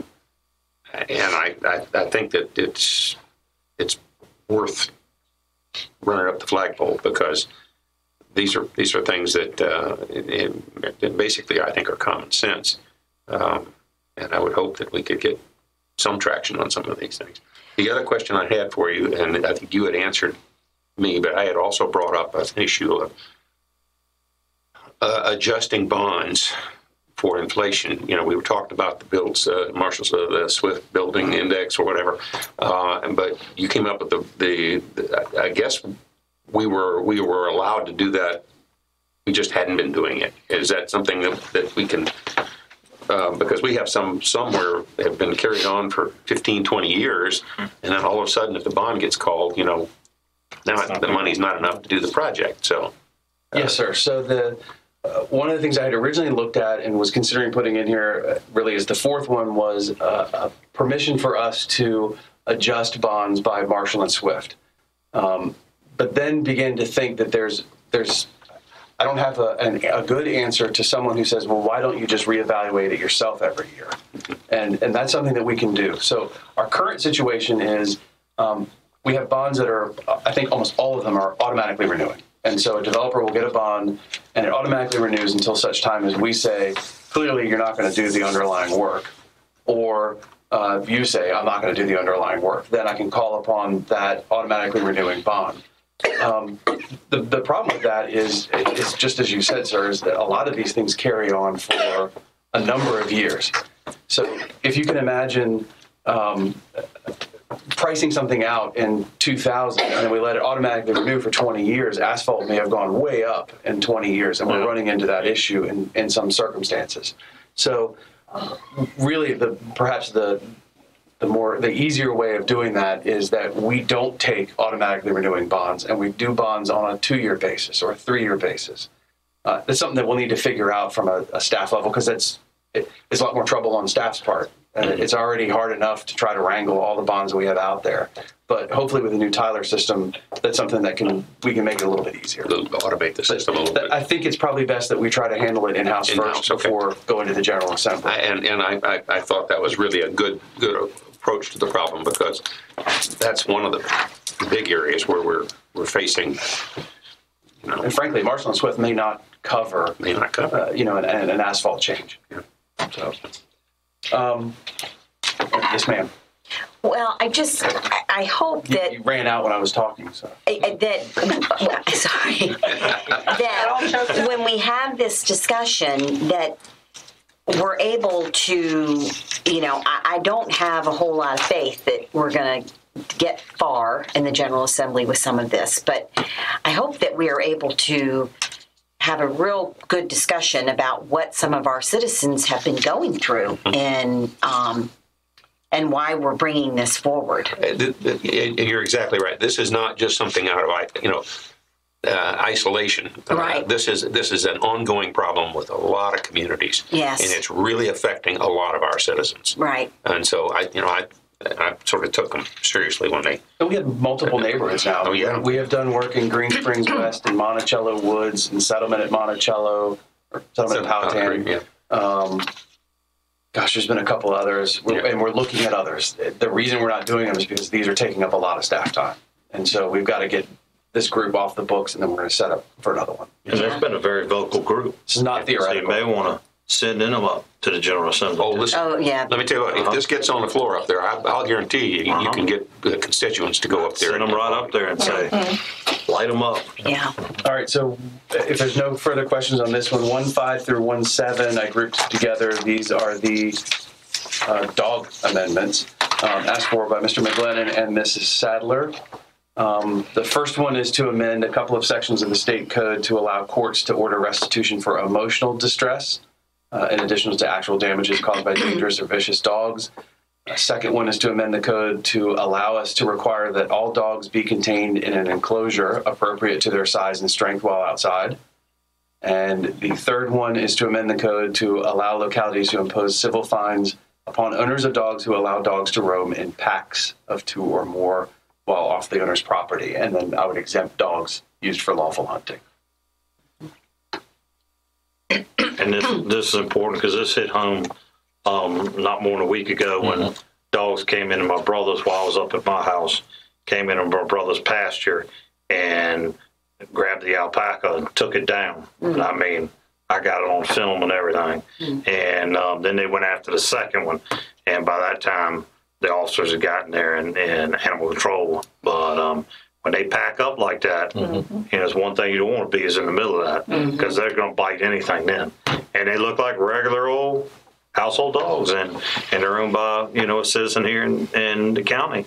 And, they had just, for some reason, decided, hey, we're going to take this animal down, and they latched onto its leg, and I got it on film, and that animal screaming and hollering, pulling around, finally got it down and went off the neck, bit it in the face, neck, and everything else. So the animal's still recovering from that. So it can happen real quick at any time. So it was a shame it happened. Yes.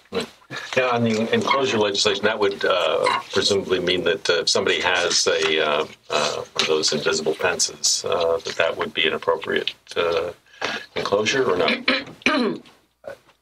It might be. So it would be appropriate to their size and strength was what was requested of us. So yes, that would work well for perhaps a smaller dog. I've got a 100-pound dog that would just walk right through that. So I guess in theory that would mean you'd have a bigger fence or a stronger fence. Stronger wattage. Yes. Zap. Yeah. If there are no questions with that, that's the conclusion of the legislation that would be introduced on behalf of the county. And then some of the, in particular, the items on the developer, holding the developers responsible, those would apply to all localities, right? Even though it's our package, so it would be worthwhile to let those other localities know our intention. I would. I work really closely with Michelle Gowdy over at VML and Phyllis Arico at VACO, and so we exchange all of that and try to work together. So it's not just one of us. Right, and we'll certainly put like that out to the coalition for high growth communities as well. Well, your next batch is what used to be page 2. It's the positions and legislation supported by the county. There are 1, 2, 3, 4, 5, 6 new ones, and then the rest are carryover. The first one and the second one are the county urging the General Assembly to revise the existing impact fee laws and proffer laws. I left those intentionally vague because there are a number of proposed bills that are floating around already that have crossed by my desk, both for impact fees and for proffers. And so I wanted to give us the flexibility to support whichever ones help us. I'm encouraged by the number of them this year. There really weren't any last year. And this year I've seen a bunch of different varieties going around. So hopefully we'll have something that we can take a look at this year. So I left those pretty vague. 2, 3 came from your meeting on 5/18/18. County urges General Assembly to revise applicable state corporation commission laws, rules, and regulations to require Dominion Energy to place electric distribution lines underground. 2-4, House Bill 1615 came from our registrar, Diana Moorman, and that would be an existing House Bill 1615, which would change the primary date from the 2nd to the 3rd Tuesday in June. This avoids the school conflict. And if they don't do this, we're very likely going to lose schools as a polling place, and we're in trouble if that happens. So hopefully this will go through. This apparently has a lot of support. The next batch, 2-5 and 2-6. 2-5 came from Chief Ash and Sarah Rue. The county supports increased funding for VDEM without negatively affecting emergency management performance grant to localities. So as I understood it, there was sort of an offset. We'll keep VDEM's money up, but we'll just take it from the grants. And then 2-6, so 2-6 and on is carryover from your previous years. And I'm happy to go over those if you want, or I can just leave them. You've got, quickly, 2-6 is state funding for tourism. Please keep that up. 2-7 is a condition for Mr. Hippel, support widening of I-64 to 295. So that would be in the New Kent County area. 2-8, please don't have devolution, which means push maintenance of secondary roads to the counties. 2-9 is please apply transient occupancy tax to travel companies and internet sales that a lot of times can get out of that right now. 2-10, enhance rail service on the peninsula and to Richmond. I think currently this is financially supported by your EDA, or at least there's a group that does that. Right, High Speed Rail Coalition. Right. But I wonder, hadn't there already been action to basically fund that? There is to an extent, but there's still that gap. And I'm looking at heading to Carolina as well. So but all the groups that I'm with on the commission, they're all supporting that to try to get that down through the pipe. Because this is really just talking about Richmond to down the peninsula. Right. I wonder if maybe we need to change the language on it in any degree. I can't have been sat for a while like this. Yeah. I mean, I think that in some ways we've kind of moved past this particular section. And probably want to widen it to enhance the whole region. Okay.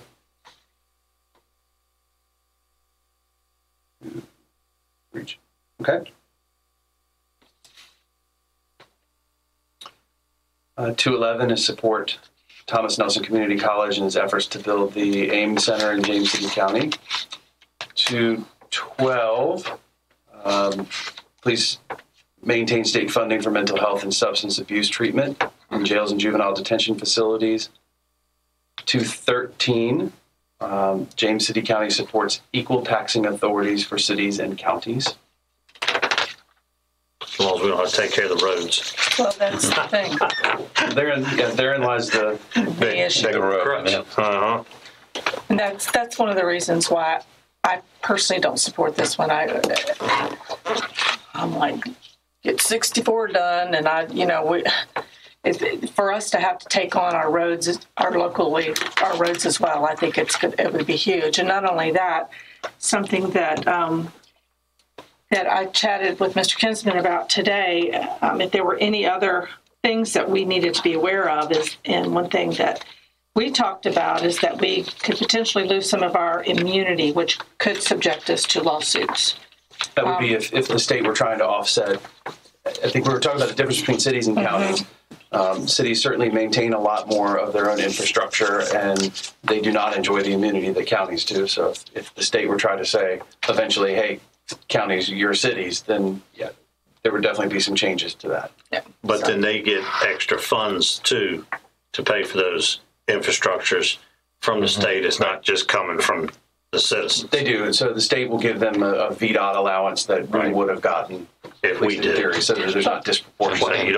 And what do you think the odds are that what you get from the state will do the job? Oh, it won't. Slim to none. Yeah. We don't get enough as it is.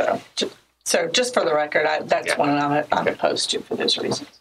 2-14 has been on ours every year, and there's a number of localities. I think it's also on VML VACO to please allow us to not have to put advertisements in newspapers. With all deference to our friends from the Virginia Gazette in the other room, I looked, and in FY18, the county spent about $30,000 on advertisements with the Virginia Gazette. Wow. And so we asked that they allow us to do it on electronically or on a website. And if we're 30, I'm sure other localities are even more. Because it makes sense, because a lot of people go electronically on their newspaper anyhow. So it's electronically anyhow. Yeah, so you're halfway there. 215 is state funding for public education pre-K. Please restore the funding cuts, including those to the College of William and Mary.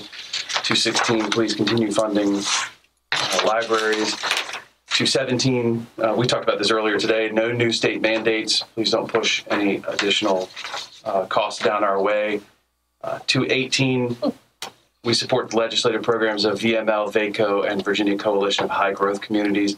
That one's really helpful to me because a lot of times I'll get a call, sometimes really early in the morning, from VML or VACO saying, hey, we need someone to come up here and testify on behalf of counties for this particular item. And I'm able to use this as the reason why I'm able to be up there. So they'll ask and say, well, did your board say it's okay for you? So yeah, we support their programs. We support continued funding of SLAF, which the Stormwater Local Assistance Funds have done a lot for James City County. Yes. And then 220, made a sort of amendment on the fly to this one. This was supporting colonial behavioral health and its mission and encourages General Assembly to adequately fund them. And I tried to write this one on the fly. In particular, we might want to change this to say, in particular, ensure that adjustments related to Medicaid expansion will not disproportionately impact the CBH. Yeah. I may put that in there to pick up the issue that we had today. Exactly. Otherwise, that's it. So there's one other item that it's not on here, but that I didn't ask to have it put on here because I think we probably want to have a discussion in the board about it, and that's redistricting. I would propose to bring forward again a resolution that calls for nonpartisan redistricting both at the state and the local level.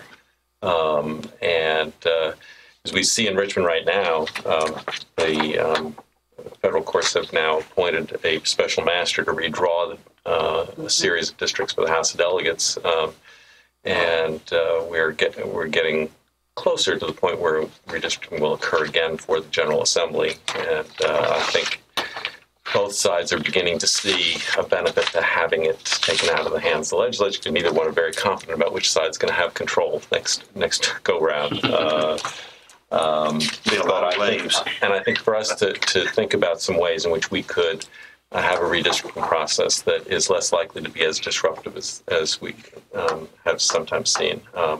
Basically, where we might have a citizens committee develop a set of principles that could be utilized by staff in developing a set of proposed lines that could then be submitted to the board for approval. And that would be what I would think would make sense, in that we don't necessarily want the citizens to necessarily have to do the drawing of the lines. They don't have the technical expertise or materials, and yet would allow them to kind of weigh in on what principles ought to be at work in developing a plan that's fair and allows citizens to have accountability of their representatives and to have some stability in the sense of what district they're in, who their representative is, and how they're going to relate to the local government. So Mr. Stevens and I had a brief conversation about redistricting, and he has some experience too from North Carolina that he might want to take that opportunity when we discuss it to share and how they do it there. So, Mr. McGlenn, did you want that as a resolution, or you wanted that as support in this? Well, I think ultimately we'd like to be part of our legislative program, but I want to make sure that we have an opportunity for a discussion among the board, just to make sure everybody feels that they've had an opportunity to express their opinions and get a little bit more information about what might be at work. I think when we talked about this last year, there were some questions that I think were quite valid about, so exactly how would this work? And so I think that it's important to kind of develop a proposal that actually says, here's what we mean by nonpartisan redistricting at the local level and how it ought to be carried out. And I've got some ideas about that I'd be happy to share with everybody, and then go from there. And that's the key, nonpartisan. Yeah, to get that. And I don't know how you do it. The definition of that is that's going to be a tough one. Well, and that again, the point is if we have a group of citizens who can come together and say, these are the principles that you ought to be looking at as you adopt the proposal for redistricting, then turn those principles over to the staff along with census materials, then they can develop plans without the participation of the board until the plans are presented, and then the board can, ultimately the board's going to have the decision about whether to approve or not approve those plans anyway, but at least there would then be a rationale for why those plans meet neutral principles that are not designed to create advantage or disadvantage for particular. What about if we, going down that line, what about if we took like 10 citizens and come up with that? I think that's fine. And then what about if we take those 10 citizens, each one of us come up with 2? That's what we did last time. Is it? Is that what happened last time? Yes, and I think it's very unfair. Okay, because that's another matter. Yeah, because I'll say we're diverse enough that we represent the whole community. Yeah, and that's what I'm really anxious to do, is to have the citizens weigh in on what the principles ought to be. Right. But not to have to do the technical work. Right. I think that's something that staff is in a better position to be able to do once they've been given guidance as to what those principles ought to be. Well, when would you like to discuss, because when are you planning to have the legislators here?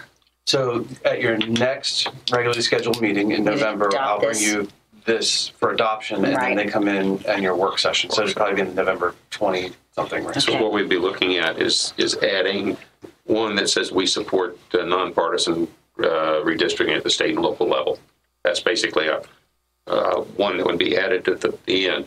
And then if we adopt that, then the process that just puts it out there. We could talk about in December. Yeah, we can talk about it anytime later on, because I think there are always concerns, and I think what I have heard from an awful lot of people, especially when we were at this at the polls, and both parties have tables there. But then there was the one Virginia 2021 folks who were pushing for the nonpartisan redistricting. What I saw was a tremendous number of people of either persuasion who really felt that that was the way to go. I think a lot of them have felt really disenfranchised by the partisanship that has driven it in a lot of cases. How you go about doing it is, I think that the process of the philosophy and the guiding principles should be citizen-driven, but the technical aspect of applying those we can give to staff, because then ultimately we make the decision, and it's going to be, if you want, what we think is in the best interest of all of our citizens. And that's the worry of all of us as citizens-driven. Well, if there's one main group, regardless of where they're at, get on there, then they can shift it. Mm-hmm. It's how do we find the ones that are middle line?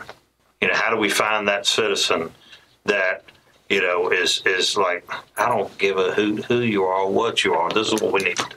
And this is how we cut the community off. Yeah. That's which all of us have fear on. Mm-hmm. How do we find those ones? So I think that'll be for a later discussion, but I think that's everyone's fears. Right. And so it may be the case that what you want to do is to say that in order for that first of all, maybe we can each recommend a couple of people for that commission, but that everybody on the board has to approve, or that the board as a whole has to approve the full membership. The full membership. Yeah, there you go. And then the committee itself needs to adopt its principles by a supermajority.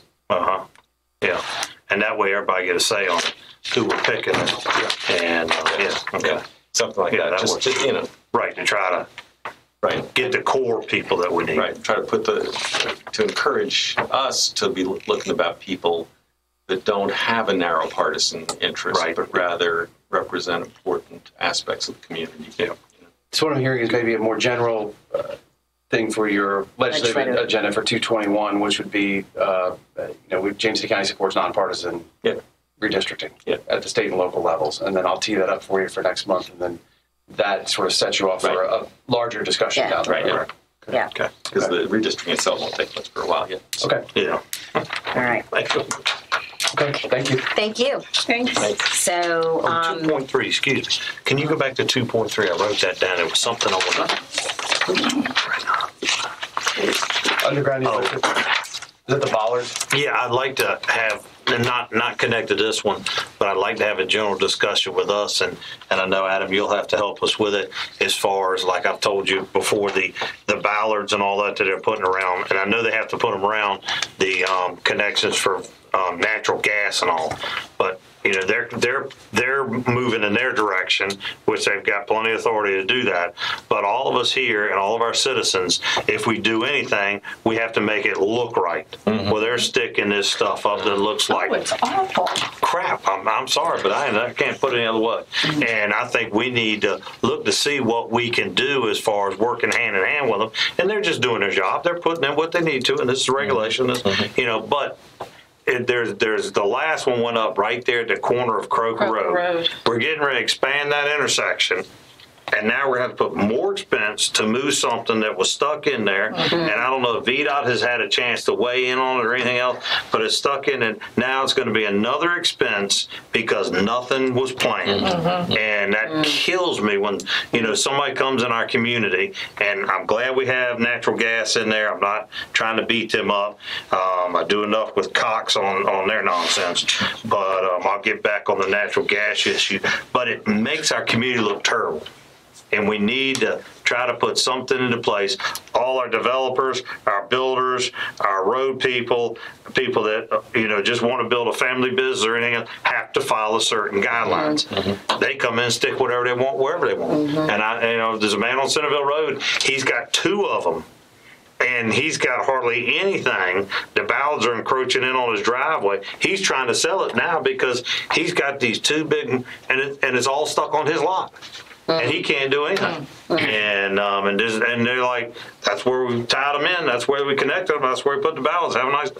We've got a right of way here, and they have the right of way to put there. But It's just not dressed up. And so I'm sorry, Adam, I got a little. You need to buffer them somehow so they're not so. Yeah, we need some regulations on if you come in our community, this is what we expect. I mean, you're coming into our community. We're not going into yours. Well, if you're going to come in here, well, there's certain things we're going to expect. And we should expect them.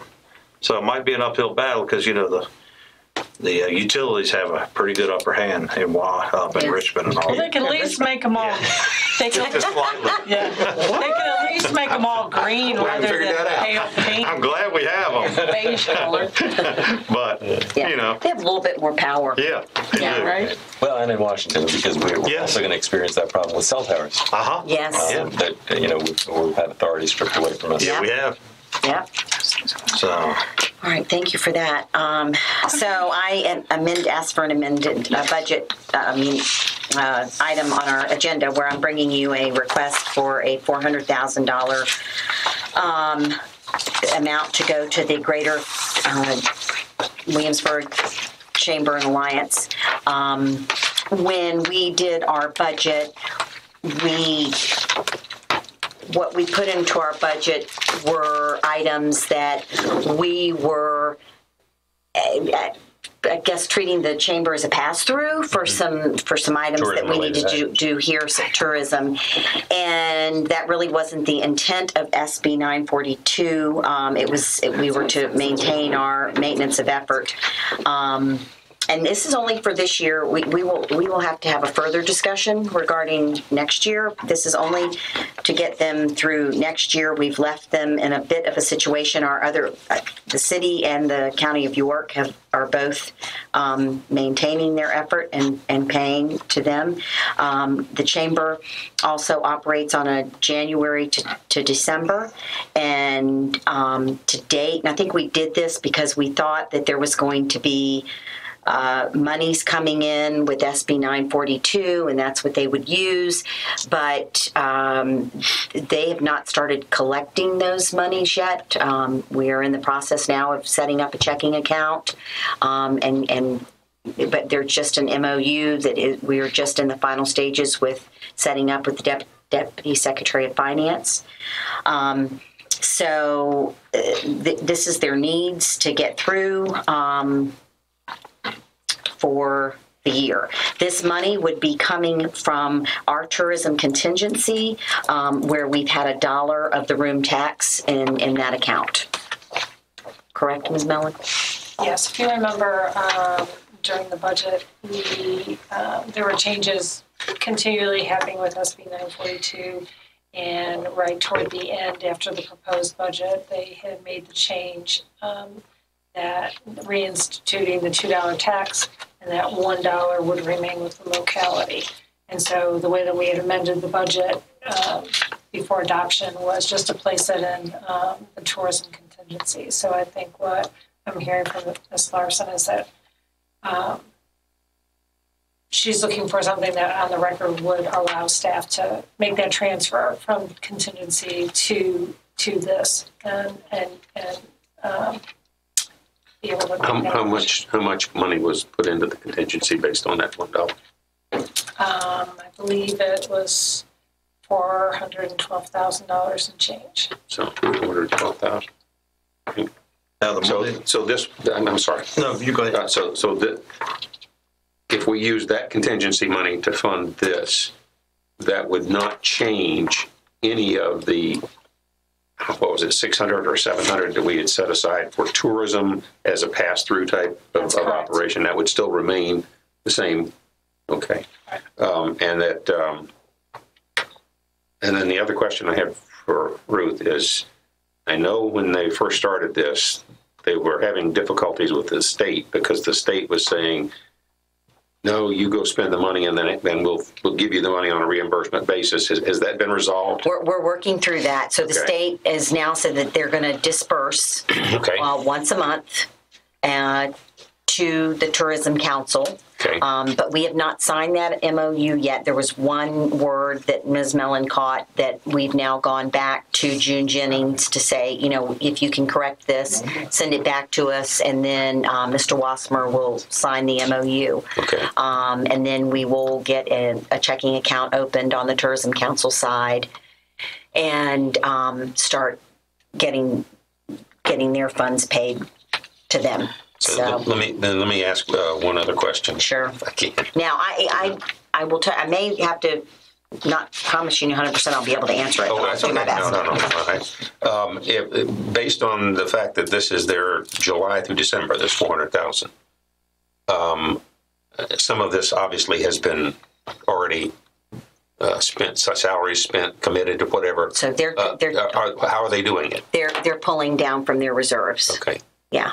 And that if we did this, that would allow them to replenish their reserves, but this is just for this 6-month period. Going into the next cycle, we would have to take a look at the budget again. It is, and I'll be completely honest with you. There's going to need to be some discussion between the Chamber, the Alliance, and the localities on what is going to be the ask. I don't think there's going to be an ask on the tourism side because we have the funds through SB 942. There may be some ask on the operational side of the Business Council, but we haven't gotten there yet. There's some other things that are being talked about between the 3 localities as well, about possibly moving some programs over to the Chamber to get some assistance there. So these discussions are ongoing. This is only to get them. Last 2 items. Number one is that if you approve this, one of the problems we've had has always been when we gave them money in the past and asked them for information about how the money was spent. We had gotten some responses that, well, that's proprietary, or we can't tell you. Or this, in other words, basically, we're taking your taxpayer money. We're not going to tell you what we're doing with it. I'm glad to see this listed out. What I would like to see is, that we have some sort of method of verifying that when we said, all right, we're going to give you this money, it's going to be used for these specific things, that's what it was in fact used for. And that if we have questions, we have access to the information.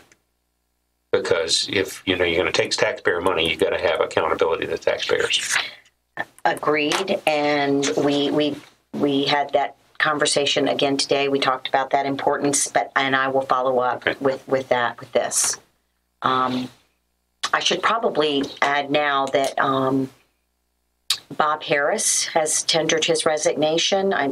We may have talked about that already. His last day will be next Wednesday. And Karina is also leaving. So Jody Puckett, who used to work for James City County, has come in to act as an administrator. So she is there 30 hours a week on the Tourism Council side. Okay. So she sat in our meeting today to talk about the MOU.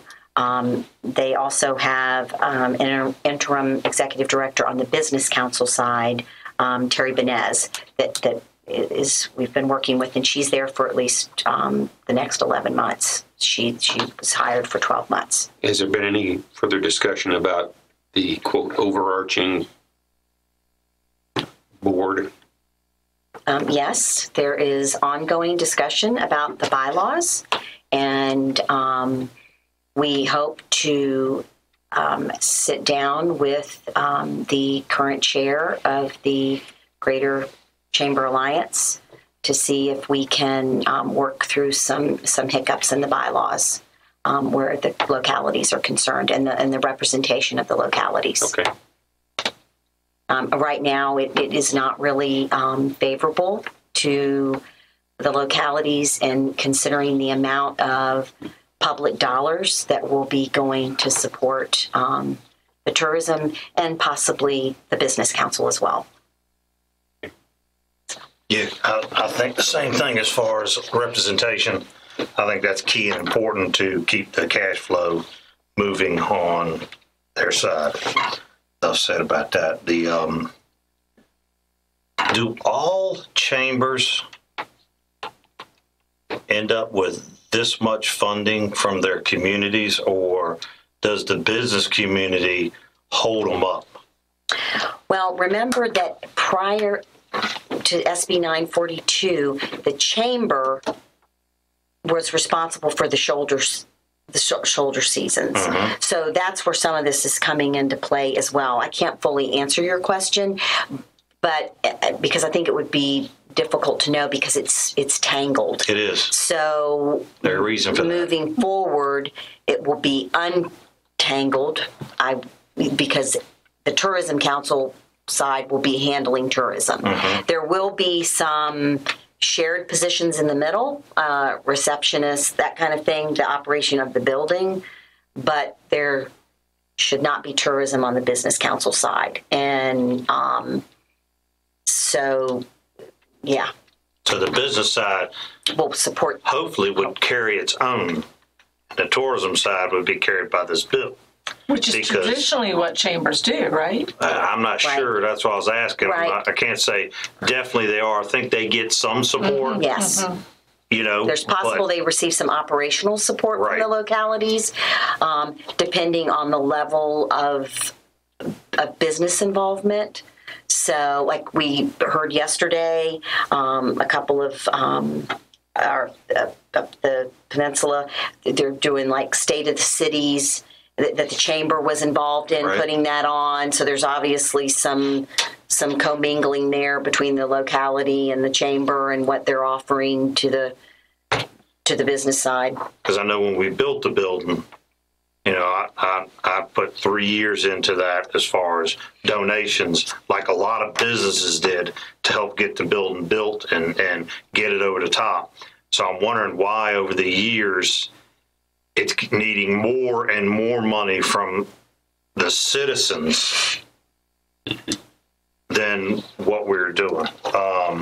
So that concerns me very much, is the money side of this. It feels like a slippery slope. I'm not against supporting them and helping them, but I'm against continuing to give them welfare, in another way to put it. I've asked ever since I've been on this board for them to supply us salaries. We have got nothing. I mean, nothing. And, you know, if that's a third is 473.2 plus another 59, it'd take long to figure out what salaries might be. And I would like to know what the salaries are. And I've been asking, and I asked at the last meeting before, you know, the council and all that, when I was on the advisory side of that, after we divided that up, I asked it at that meeting and still have not received anything on salaries. And if we're paying from the money of our citizens, I'd like to know what I mean, you know what everybody here makes. You know, it's public knowledge. And it's because we're using public's money. And I think if you're using public money, it should be public knowledge of who makes what and where.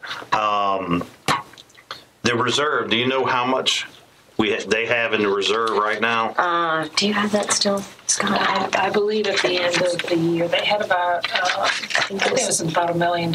It's no. According to the last balance sheet we got, it was much less than that. So I can send that to you. Okay. Yeah.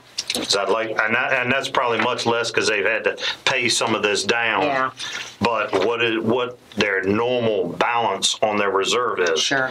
And you know, I'd like to see what that is compared to what they're utilizing in a year, so I know whether that balance is something that I think that's something that needs to be looked into. You know, sometimes you carry too much balance, and you need to carry yourself for a year, but sometimes, you know, you tend to start building that up. Right. At the meeting today, yeah. I know that previously in our discussions that we've had and asking for additional information regarding their reserves, they've been trying to keep about 3 months worth of operating in their reserves. And in today's meeting, I think one of the things that they Bob had indicated to Jody that she may need to look into is establishing some financial policies for the boards to approve, which would say, this is how much of a reserve we want to be keeping. So similar to the financial policies that this board has for us, and that dictates where our goals are for where our reserve should be. I think that's where they're looking to move to, but I think it's a matter of which is coming first, and I think it's the structure of the chamber and the structure of, so it's all part of that process, but it is high on the list to make sure that they have their financial policies, particularly for the council, in order. One thing they did talk about in their reserves is they try to keep enough reserves that they can complete a buy or a campaign that they've started. So in case something, the example that was given to us today was, say in Orlando after 9/11, they went through, their airport was closed for 2 weeks. I mean, they hit a real financial crisis. And so they used up almost all their reserves trying to get their feet back on the ground. So they try, heaven forbid, nothing like that would ever happen again, but they try to keep that type of reserve so if something were to happen, they would still be able to do their ad buys that they need to do to get them through a campaign. That period. Yes. Okay. So I'm seeing if they're normally carrying about $1 million reserves, so they're looking at about a $4 million or $4 million a year budget. It's just roughly what I'm thinking. I'd love to know what, up to this point, their annual budget would be. We've never seen that unless y'all have. I don't think I've ever seen that on. We do receive that as part of their budget request. So we have that, in years past. And I know that particularly this year in reviewing their budget request, that's where a lot of questions had come into play because their reserves had been growing. And so we had asked for an explanation as to what was really going on.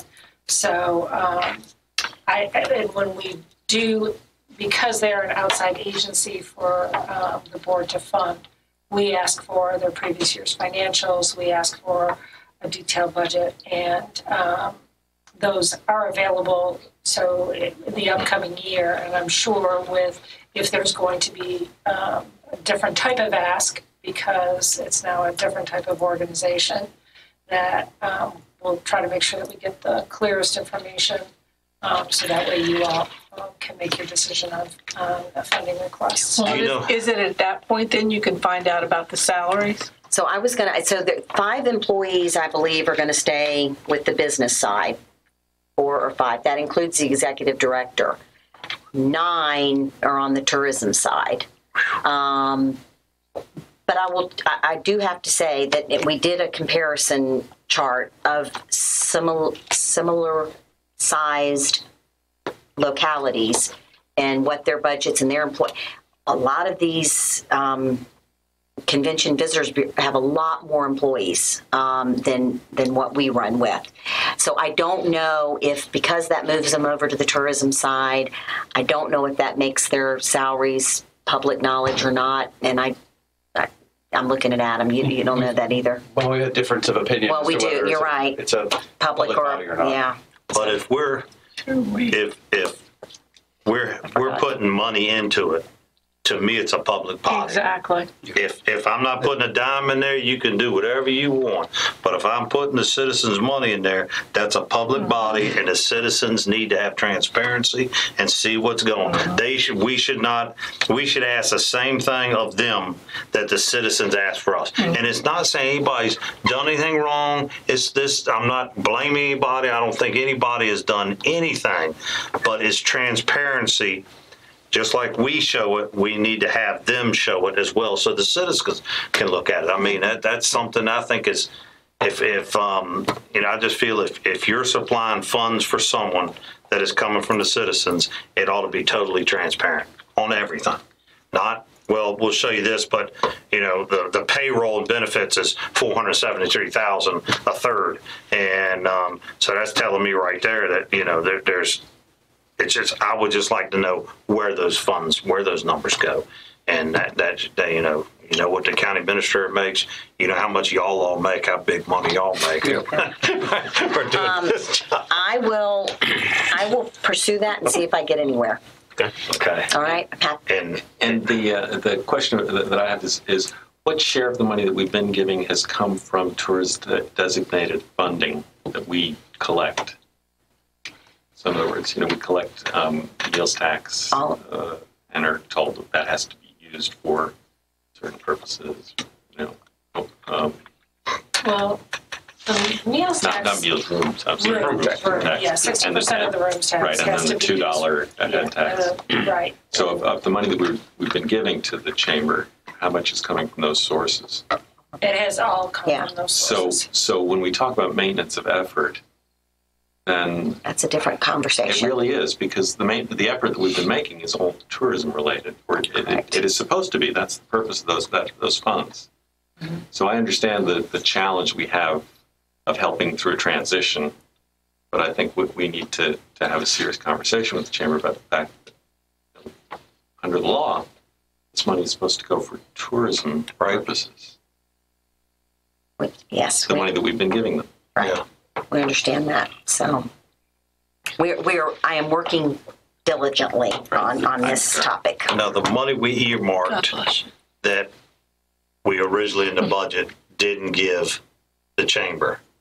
It would be based on a reimbursement basis as we were working through various projects. Because we did, those were all projects, I believe, that were projects tourism related in James City County that we wanted to have funded. Right. And that we were going to use them as the conduit for. Right. So that was my earlier question. That's still there. That is still there. But we haven't used that. No. So we're not, by doing this is not going to add to that or take it away from somewhere else we were doing it. Right. Right. But it's not going to double dip into to mess up our budget and what we were planning. Right. If you authorize the move from contingency to align it, we would put it separate from the other dollar amount that had been previously given.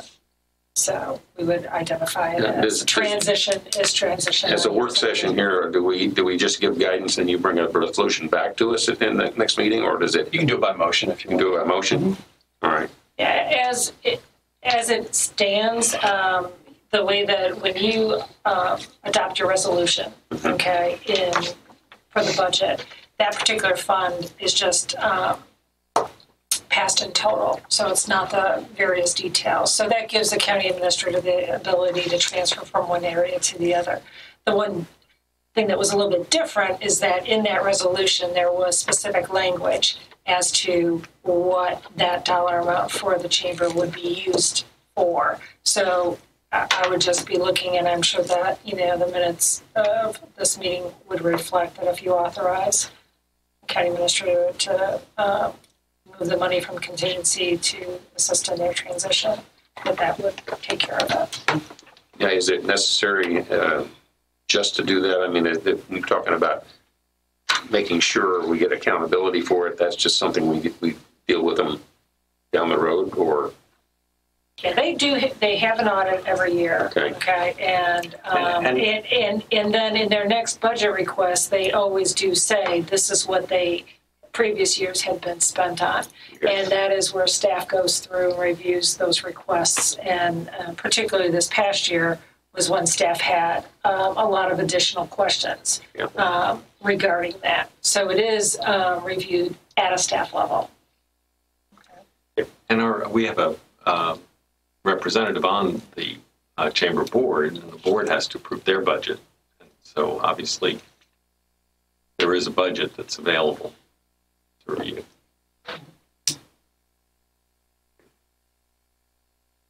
If we were to, not saying I'm going to, but if we were to deny this tonight, would there be any pushback anywhere? I'm sure that there would be there's already pushback because, as I said, the city of Williamsburg and the York County have both been funded fully. Have been funding. They do it quarterly, but they've been funding their request. And Williamsburg is about what we are, but a little bit more. A little bit more. York is less. York's half. They're about 400. Yeah. Yeah. Okay, they got a good deal there. All right. Okay, I've finished all my questions for now. All right, and I will follow up to, and make sure that this is where it goes. And if there's if there's any change, I would let you know immediately. Thanks for all your hard work on this. I was going to say thank you for all you're doing. Thank you, Sue. Thank you, Sue. Adam has been. You have no idea. We feel like y'all have our back, anyway, so thank you very much for your hard work. Anybody willing to make a motion?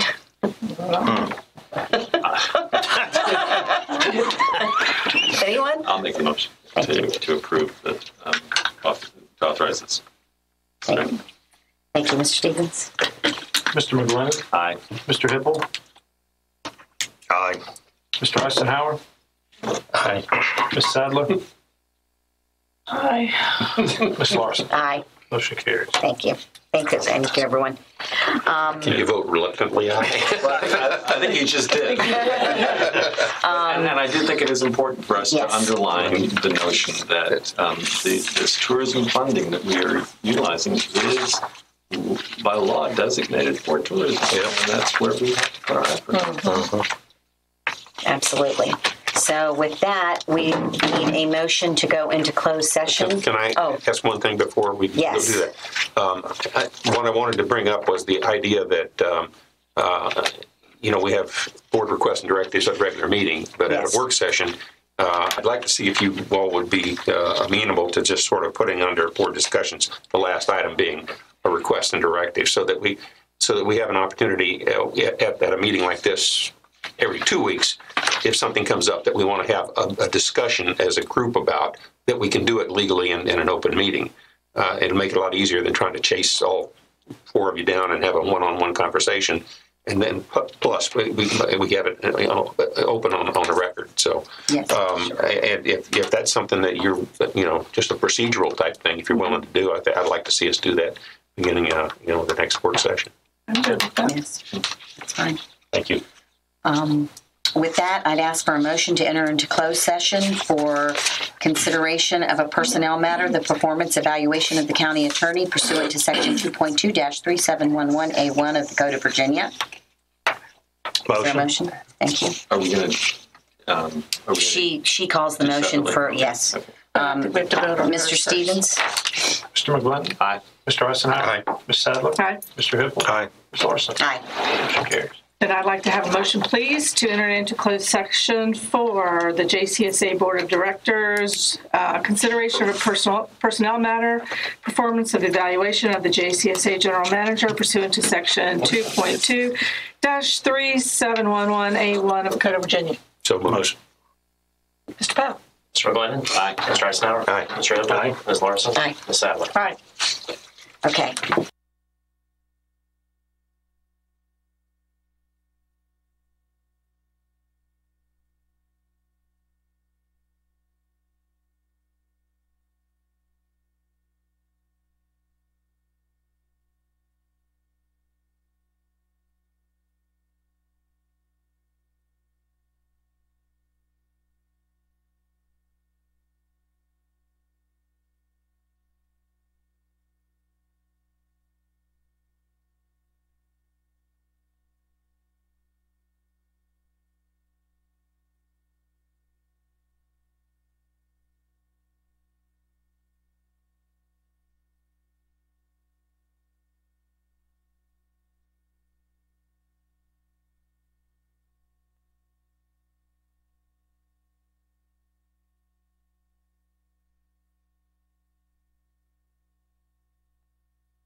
closed session. Can I get a certification?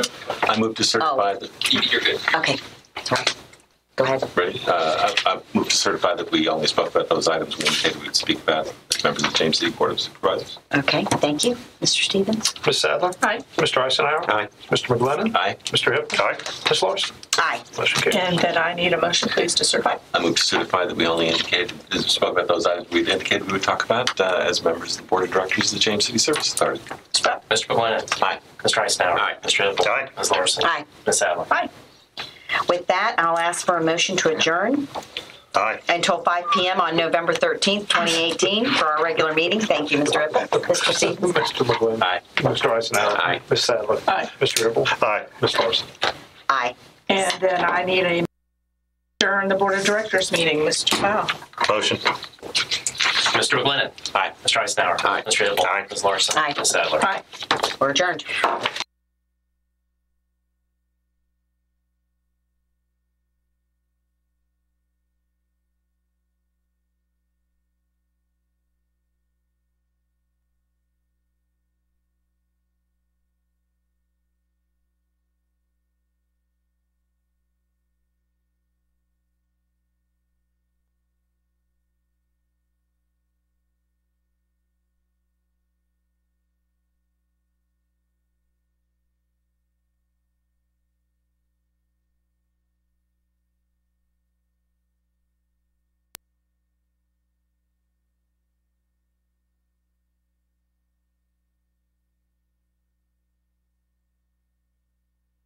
Bye-bye. Hi. Hoping for a crisp breeze to help keep you alert. Oh, he took a sip of water too. That'll probably help. You were probably gonna turn down the radio too, so you could focus, right? Probably okay isn't okay. Right? If you see a warning sign, stop and call a cab, a car, or a friend. I think the water line is what really drove it home. I blew on him.